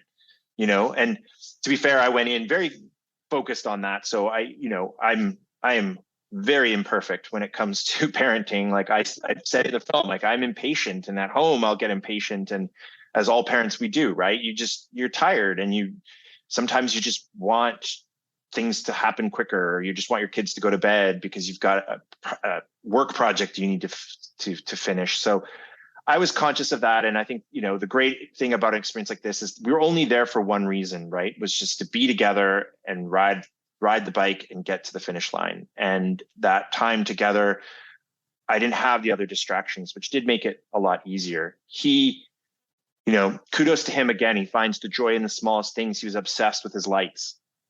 And so he, the whole time, was just playing. It looked like a disco back there. Yeah. Like you could see the lights flying around, and the only reasons we were stopping is because he couldn't find one of his lights. We had to turn it back on. So I was stopping to try to fix his lights all the time. And yeah, he was just finding, you know, things to distract himself. And he was, for the most part, pretty happy. So it worked out fine. I definitely bonked.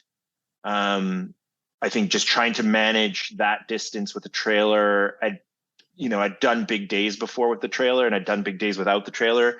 But combining the two, it was a newer experience, and like there's a deeper toll that's taken when pulling that much of a load behind. And so I think definitely I paid the price for that, and was sort of had a bit of a bonk in the middle of the night, and then had some strange interactions with like the classic sort of, we're in the middle of the night finishing something, and then there's the people in the middle of the night who are starting something. So like these hunters were going out at 3 a.m. in these ATVs with huge boombox and lights and passing us, and just surreal stuff going on. I mean, that's like sort of the beauty of it, is you just see things you'd never normally see because you're just in an environment you wouldn't normally be in. So that was tough. And I was just sort of tired and conscious of the time limit, but I also came to sort of this really good Zen place at some point where I was like, and it was kind of part of what I learned from all this was the reminder that time is irrelevant. Like the time finish line and how, if we beat the time limit, is completely irrelevant. What was relevant is we were out there together doing this thing. And if we get there today and we get there tomorrow, that doesn't matter. You know, we're like, it's just having that experience, and the results will just they'll be what they are. And so I definitely got less anxious about the time limit and was just sort of like, hey, we'll roll in when we roll in. No one's going to care because everyone's asleep. Like that's the sad part of it. I think I wasn't last in the event, I think, until about the second checkpoint. And then eventually you're just like, you don't feel like you're part of an event anymore because everyone's gone. Like I think the last person, I think I came 6 hours or 4 hours after the next last person. So Wow. we spent the whole time on our own, and the last 2 checkpoints were closed. Like I showed up and they've left the water container out and there was a little bit left in it, but there was like a camper van and they were asleep. So it was kind of unceremonious in so many ways. But then again, it was just a reminder that we don't need those things. We're here together. I gleaned whatever water I could from their little Gatorade canister, and then we just got on with it. So and never was that more true than that moment when I actually thought we could make the time limit, and he asked if we could stop to pee, and I was like, yeah. And emotionally, my response was what I would hope I would have had, which was I didn't think about us beating the time limit. I was more like, Ollie needs to stop, let's stop. And I was glad that's my natural reaction. It could have been like, oh man, just hold it. We got to get to the finish line. We could beat the time limit, but who cares, right? So anyways, yeah. And certainly Morgan's reaction at the end, the race director, solidified that for me again too, like having him be there awake when everyone's sleeping and hearing his words and what he said to me, and the time we got to share that's not in the film after just hanging out. He whipped up some hamburgers for us in the morning because Ollie had slept in the trailer. So when we finished, he didn't want to go to sleep. He was up and ready for a new day. And here I hadn't slept for 24 hours. So I was like, all right, let's just stay up. And so Morgan made hamburgers for us and we hung out, and it was like just talking to him as another dad, and, his pride and all of that was great. And having the filmmakers there, Brady there and Ben there, like sharing it with them again, it was another reminder of that. These things are best shared, and so the challenge of doing solo bike pack racing, you're not getting to really share it so much, with as many people. And so that can be difficult. And so I really appreciated the people I was sharing that experience with, and obviously Ollie being first and foremost. You almost took the next question right off my page, but what is a moment that wasn't captured on film, but you wish that was? It's a really great question. First and foremost, Brady and Ben did a great job. It was challenging for them. They had one of their, sometimes what happens to the filmmakers is as interesting or more interesting than what happens to racers with these things, like the challenges so I respected their situation as a filmmaker. Like I knew what they were in for, and I'm grateful for the hard work that they put in, because it's a race for them. They're not sleeping, they're chasing me. They blew a tire, and so they were struggling to get back country to find me at a couple of places. So, but I think they were able to meet up with me at enough key places to at least, glean some of the key moments and emotions of the event. I don't think that there's necessarily, like, maybe some of like the lower moments, like when I was like, just again running into those hunters out on the trail, like just some of those quirky experiences and things you see when you're out there. Maybe a couple more of the moments just like hanging out with Ollie. Like I think you see in the film, there's a lot of us either riding or at a checkpoint, because that's where the interaction was with him, with Ollie. And there were a couple more of those kinds of moments in the middle of nowhere where we just got out and frolicked and played and looked around. And I think those are gold. Like obviously people are more interested in seeing how Ollie's responding to it. So, share people seeing him, and even more footage inside the trailer. We're seeing like what's his sort of emotional arc sitting in there. You got some glimpses into it, but man, he was just rambling on, and just some of the funny things that he noticed and experienced was pretty cool. One of my favorite parts of the film was how y'all interwove Ollie narrating the terrain. It's bumpy. It's smooth. I mean, just stating the obvious. But it's just perfect. You know, it's I mean, from a technical standpoint, I have to ask this question. I'm curious. Was he mic'd up? How are y'all getting that audio? He was. We had the GoPro in there for big chunks of time. That was just rolling, and so which was like was successful sometimes and not other times. So we picked up a lot of audio actually from that, and so that was great for some key moments. But I wish we mic'd up more, because it's completely the way he experiences these things. He talks way more in those situations and natters on, and especially now I'm seeing each time we go out, because he's getting more and more articulate. Some of the things he's noticing, like now when we ride to school, like I taught him, he's obsessed with the word aerodynamic because I taught him what aerodynamic is. So now when we're riding down hills, he's like yelling at me to be aerodynamic. So we're tucking. And so it's just like, it's great because we can just focus on certain things and learn certain things, and he remembers them, and he's observing what's going on. Like the moment, it was totally lucky because my wife and I never talk on the phone. And she called me in that moment in the movie where she actually gets her little cameo to talk to us and to Ollie. It was completely unplanned, but was so critical as part of the story to be able to weave her into it and his reaction to her. And also that like he was excited to be in the trailer and just get on with things too. And I was a little worried because I was like, oh, if he sees Mom, is that going to like throw him off? And then all of a sudden I'm going to have That's what I was thinking. Yeah. Yeah. Like, so I was worried. And then when we hung up and he's like, or the fact that he initiated the hang up, he's like, we got to go. And I'm like, okay, great. And I hang up and he's super excited. Again, it just spoke to the fact where if we get him out in these environments, you know, he's got so much going on for him that he's absorbed with that. And he's then not needing necessarily all the time as much from us. That doesn't mean he's not needy and doesn't go through his moments, but it's like we all are, you know. Sometimes we all just want a big hug. Yeah,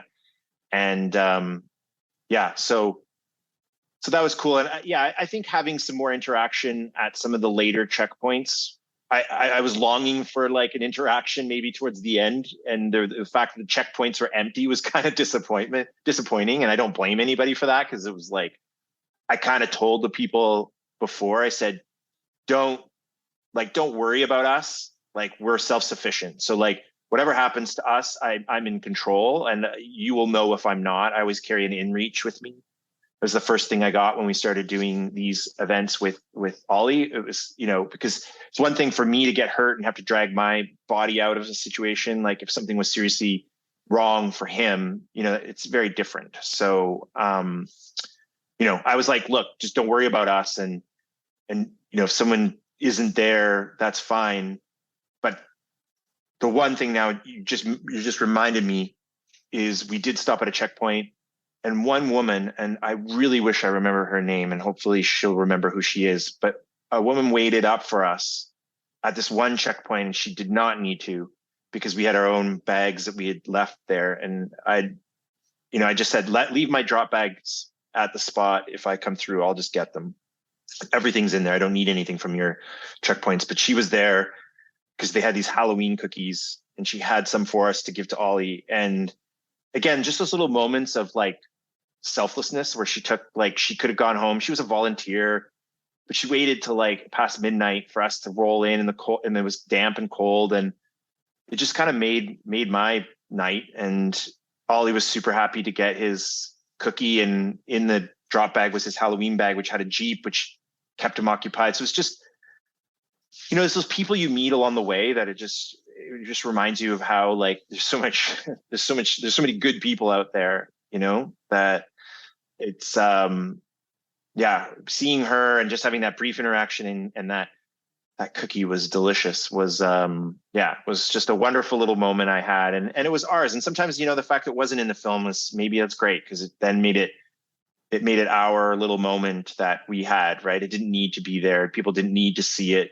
I know that. And it goes back to that personal pride thing, which is, I don't always need to know, people don't need to know that we're doing these things. I think the amount of joy and pride you get from them for ourselves is what it should be about. Like if it gets to the point where I need people's reactions to justify why I'm doing any of this, then I think that's a good sign to stop. Like I should be finding joy from it. And that's, again, I think where the Tour de Ride was a bit of a roller coaster for me, where at times I wasn't finding that joy that I usually would find. And so that made it challenging. Yeah. Well, I can't overstate enough how much I enjoyed your film. I think y'all should be proud of the end result. Not just your effort as a father, but I mean, the way you were able to tell the story, interweave Ollie, and it just balanced. It was just so very well done. I was really impressed, and I really, really enjoyed it. And I think the cool thing is that, you are, with that film and with your example, you're able to inspire others, let other parents know this is obtainable. Maybe that shouldn't be your main primary driver is to do that, but it is a effect of doing that. And certainly I'm inspired by watching the film. So I have two things real quick. I mean, one, tell people where the best place is to find the film.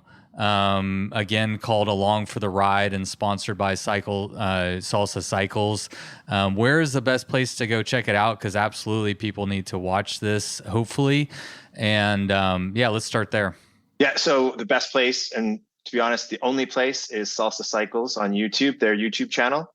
To be honest, because of all the awesome music I have in it, licensing is a challenge. So I can't actually show it in a lot of other places. So that's where it lives and probably will live for a long time. I'm not sure what will happen to it beyond here. I just said I'll put it out there, and if the response is good, I will maybe consider the festival thing or maybe different ways of sharing it. But Salsa Cycles on their YouTube channel. And I would like to also give a shout out to sort of the other sponsors as well, like Commute and Seven Mesh and Burley and Noon Hydration, all of which sort of immediately were excited and contributed to this, and Gilbo as well, the sunglass company. Everyone was super excited and on board and made the film possible. And Brady Lawrence, of course, who filmed everything, he was just such an awesome guy and did such a great job of in challenging circumstances to follow us. So yes, that is where you can see it. Please, definitely, if you haven't seen it, check it out.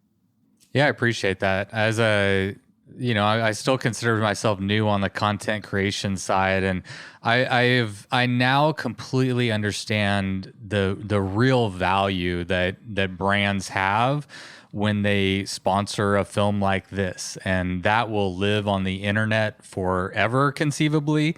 And we can't do these things without, the sponsors, the companies, the people who are willing to support us. And so absolutely plug them, and they deserve it. Especially when their involvement is authentic. And I wrote an article about that because I know none of the brands that I work with tell me what to do or expect X, Y, and Z. They're just like, tell your story. And obviously they see that I'm someone who wants to share stories, and that inherently will hopefully bring people who are interested to do things, whether it's doing bike pack races on their own or doing things as a family. The family thing has been defining me a little bit of late, which is great because it's a niche in an area that I hope we can get more people out, and the brands recognize that, and they're not asking for anything, special. They're trying to help, and they're part of a bigger community, and being part of that community feels incredible. And I think further to that, the personal reaction I've got from people, that's what I didn't expect. I knew there'd be comments, potentially good and bad, on the film. To be honest, I was so close to it, I was desensitized to it as a product and as a story, because not only was I in it, but I kind of made it. So I was sort of devoid of emotion by the time I put it out in a weird way, and was willing to accept how everyone took to it. But the personal messages that people have been sending, taking the time to write me directly and talk about either how this movie encapsulated their last 3 years of their life, or a part of their life, and or has motivated them to go out for the weekend to go do a ride with their kid, has been like unbelievable, and has been the part now for me, which is the true reward. Beyond the fact that like now Ollie and I have a lasting memory that this movie is something we can now, I can't wait for him to watch that when he's 12 or 13 or 14 or 15. He still likes watching it now, and in his own narcissistic way laughs at all his own little jokes and enjoys himself on screen. That's like invaluable, but that I didn't expect to connect so much with so many people. And so that part, to me, I'm super grateful. And, our hope is we wanted to do some screenings as well, where we can do some Q&As and maybe start to get a situation where we can get other families out. It was really important for me to give a nod to other families, because you mentioned it before. I'm not the only one doing this. There's families doing incredible trips, bigger trips than us. And I've learned from them, and we're all sort of side chatting about, hey, like what did you do when the kid transitioned to this age? Like he won't ride his bike for longer than 30 minutes. So do you bring your bike? Like we're all learning every step of the way. And it's fun and exciting, because I think most bike packers will admit that most of the fun is the planning and the conceptualizing of trips and the what's next of it all, right? That's what kind of keeps us all fueled. Yeah, you have the idea, I want to do X, but then the puzzle of making X a reality, that's half the fun. And whenever you throw your kids in the equation, it just adds an extra element. You may be interested to know, just kind of on the same vein, that, as a bikepacking parent myself, through Bikes for Death, we're going to start hosting kid packing jamborees. And the whole idea is, it'll be, instructional. We'll have support vehicles. We'll have hopefully like gear you can use. And we'll share as parents, like, hey, this is what I did when my kids were 3. Because guess what? It changes when they're 4 and when they're 5, and it's a huge complex puzzle. But I think we're seeing more and more parents that are doing this, which is exciting. It's wonderful, And so, but there's definitely. There's a lot of room for growth in terms of the educational component, whereas bikepacking has almost hit mainstream at this point. Manufacturers are starting to build bikes and gear and stuff that is designed specifically for bikepacking. Taking our kids is kind of the next step in that equation. And so let me ask you a different question. This is a big one, so I'll give you a second. But what tips, what advice, what thoughts would you leave with other families who are thinking about doing this type of stuff? Maybe not riding, 24 hour or 200 miles in 24 hours, but, just going bikepacking, going in your backyard, taking your kids outside with the bike. What have you learned through your experiences that you think would be valuable for other families? Well, I think off the top, it's probably the same advice I give when people react to me doing a solo race, a long solo race, which is like the first thing I say to someone, they're like, oh man, I can't believe you went and just rode that far. And I couldn't do that. I'm like, well, I didn't just get up off the couch yesterday and then decide to go do 1,000. Like I built up to it, and I prepared and I trained. So to me, it's like, you don't have to do everything all at once. That coming from the guy who the first race he did was the 1,000-mile. Alas, but I prepared for that for a year. You know what I mean? Like, and I put a lot of, like, I was scared. So I put a lot of time into that, because I was like, I don't want to disappoint all those people who said it's okay for me to do this. So I worked really, really hard, and I learned a lot, and the learning curve was huge. But yeah, I think the key to that is just start. Just go out, and like we did is we weren't doing 1 week right away. And I would not recommend going and doing 1 week right away. Go out and go for a day picnic, because 7-day picnics add up to a week, and it's just go out and have fun and get out on bikes. Because at the end of the day, biking around town, doing things and having bikes in your life every day is really the main thing. And then I think your experiences will tell you what's next. You'll come back and go, that was great, I want more. Or your kid will say, that was great, I want more. Or they'll show you that. And also sometimes like I think sometimes we just have to, like, kids aren't going to know. You have to expose them to things too. So you have to try stuff. And it's like, again, if he didn't like it, like if he was disappointed, but I see him out there, I'm just like, he's thriving, like when he gets out there, he's scared to poo in the city, but when we go in the bush, he'll go out and poo. Like, it's just the weirdest thing. Like you know what I mean? Like his fears are different. He still has them, but like we were just in Arizona riding and it was like 37 degrees and he's out helping me push my bike up a hill because that's what he wants to do. And he's, so they'll adapt. Kids will adapt. But you know what? If it's not fun, then don't force it. Like I said, if Ollie or find wants ways to make it fun, change, pivot. Totally. And that's the other thing is sort of think about, before you go, yeah, it's great to have all the right bikepacking gear and camping gear, but what are some fun things you can do to make it more interesting when you're out there? And that's why I think the adventure box, which was a great idea from my wife, Sarah, is like the best because it's constantly evolving and changing. Ollie, it's his. So he thinks he has his tools. And trust me, I've used his tools in that box to get us out of some predicaments. So I'm actually quite grateful for it. But that's just it. It's like it's trying to think of things that will encourage him to be a part of the environment and do things like that. He's got a rope in there that has done and been everything. It's just one piece of string. And I've never seen his imagination soar so much with that thing.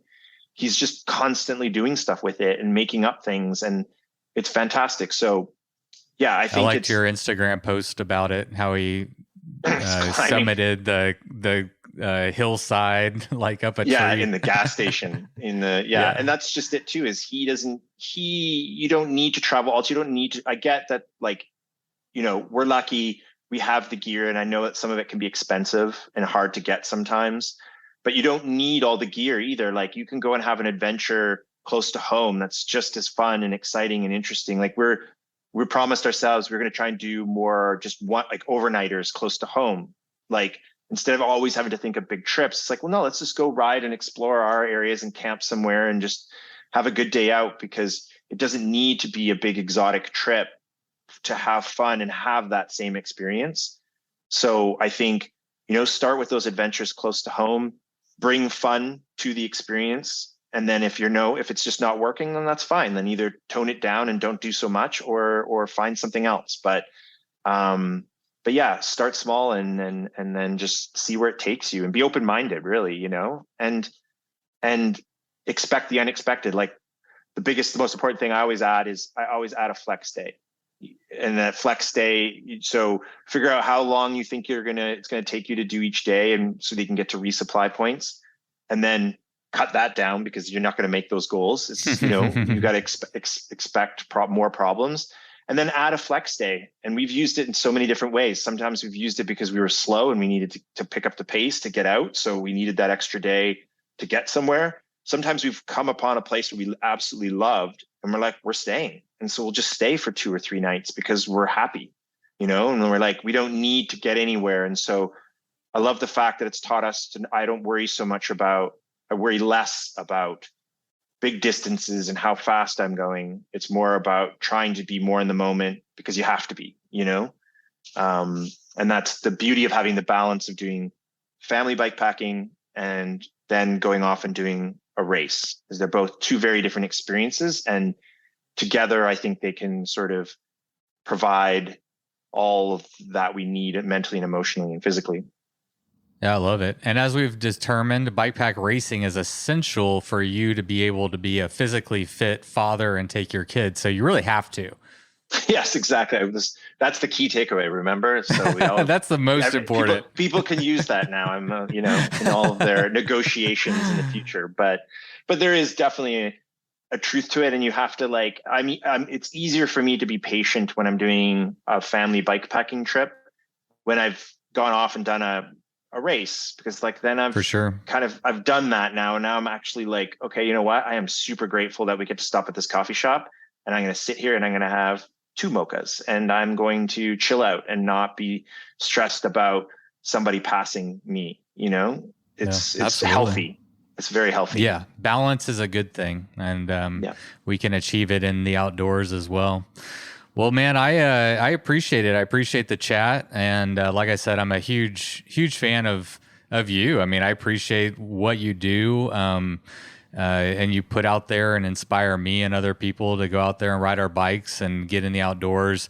You've done a lot more than just this one film, and I hate to take up, maybe we might need to do another one of these sometime, because there's a lot we could talk about. But as a parent, this one really resonated with me, and I thought, there's value, and I think probably through your response, you maybe became even more aware of how valuable those examples of parents taking their kids outside, and yes, you can do it too.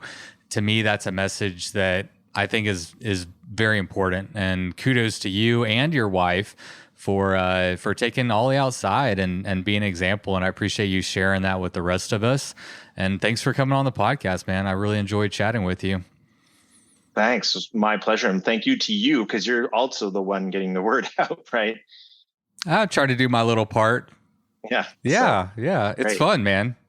It's fun. Get people outside doing something besides getting on Twitter and yelling at each other or something, whatever people do. Exactly. I did expect a little backlash, potentially, if people didn't understand our situation, to see me pulling a kid out there.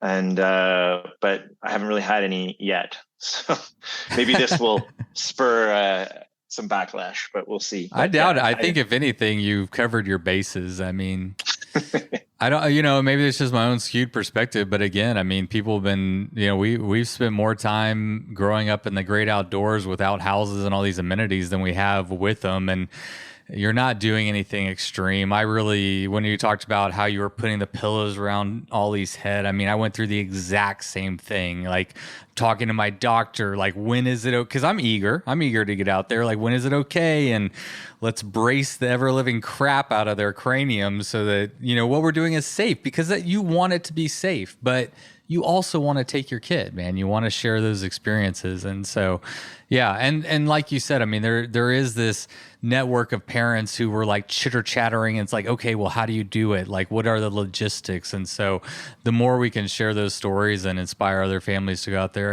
I think it's good stuff, man. Thanks for sharing your or adding your voice to the conversation. No, I'm glad to. And if anyone ever wants to hear any other hacks or whatever that we've discovered, always just reach out to me. I've really enjoyed people reaching out through social media, private messaging, and I try to get back and share what we can, because it's great. Because like I said, I'm gleaning from others. We're all sharing, right? And that's what hopefully it should be. I've got a 5-year-old about to be 6. So if you need any tips on the next stage, you can hit me up. I will be reaching out to you 100%, because we're in a weird transition right now. It's going to be interesting. So I'll tell you one real quick. I went bikepacking with a friend of mine, Sarah Vanderveen, I believe is how you say her last name. Shout out Sarah. But she's married, and her wife does not go bikepacking, but they have a 3 and a 5-year-old daughter together, and Sarah wants to go. And so one day I took her on, I was doing a bikepacking trip with my kids, and it's like 9 miles to this little pond, nothing crazy. But I was so inspired by her, because listen to this setup. So she has a 3 and a 5-year-old. The 5-year-old is riding a bike. The 3-year-old is, or I think maybe 2 at that time, was not riding a bike. And so what she does is carries a double trailer. And if the 5-year-old gets tired of riding, she straps the bike onto the back of the trailer and just throws both kids in the trailer bike. And so now she's able to, give her daughter that's ready to have that experience of riding that experience, while still be able to, hop on in and mama's got this. And I thought that was a great, just that next step, Absolutely. Like, that's amazing. That's what I mean. There's just so many people doing amazing stuff. But at the end of the day, they're motivated. She's probably motivated because she wants to be outside with her kids and wants her kids to be outside. And it's fantastic. Yeah, very good. Well, have fun on your trip, and your happy Thanksgiving to you up in Canada. Thank you. I love how that's such a confusing thing. I just had never heard of it. So whenever you said that, I was like, I'm going to have to ask him about that. So we have Christmas as well up here. We throw it on a completely different time. We do it a month earlier. We do our Christmas and Halloween and everything, huh? Yeah, wow. Yeah, exactly. Totally. Crazy. All right, buddy. Have a good one. Appreciate it. Thank you. Talk to you soon.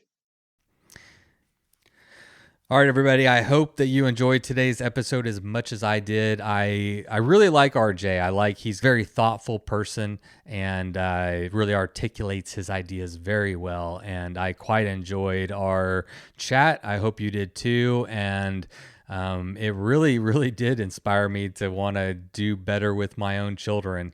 And last night I went on a mission. I was like, okay, I'm going to pick up Sloan. That's my 6-year-old. I said she was 5 in the podcast. That's wrong. She just turned 6. I forgot. It happens.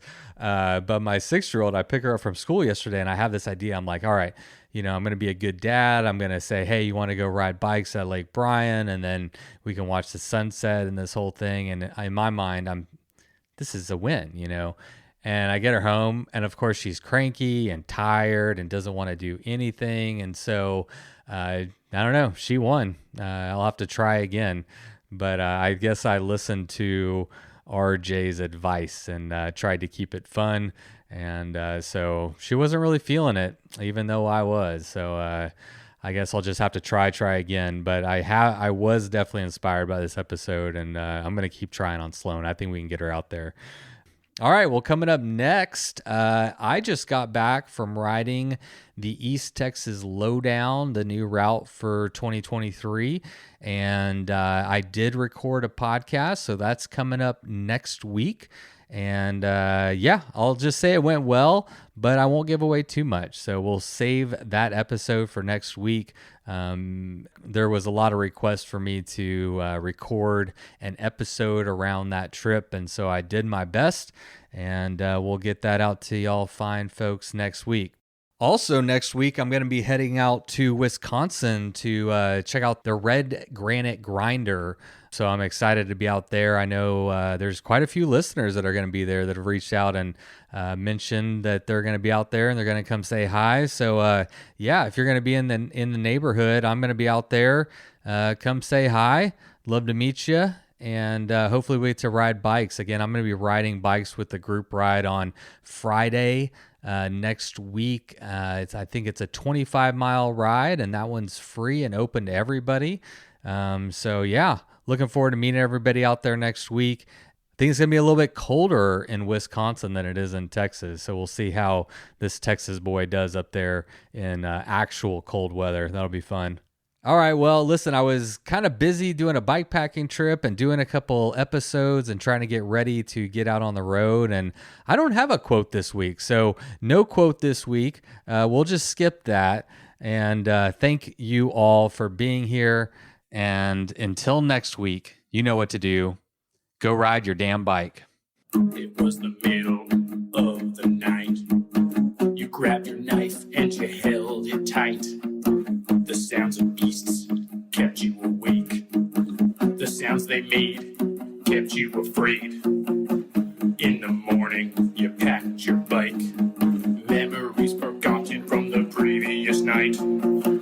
You rode faster than ever before. Was it your imagination or merely folklore? Fear turned into strength as you pushed further. Every pedal stroke stronger and firmer.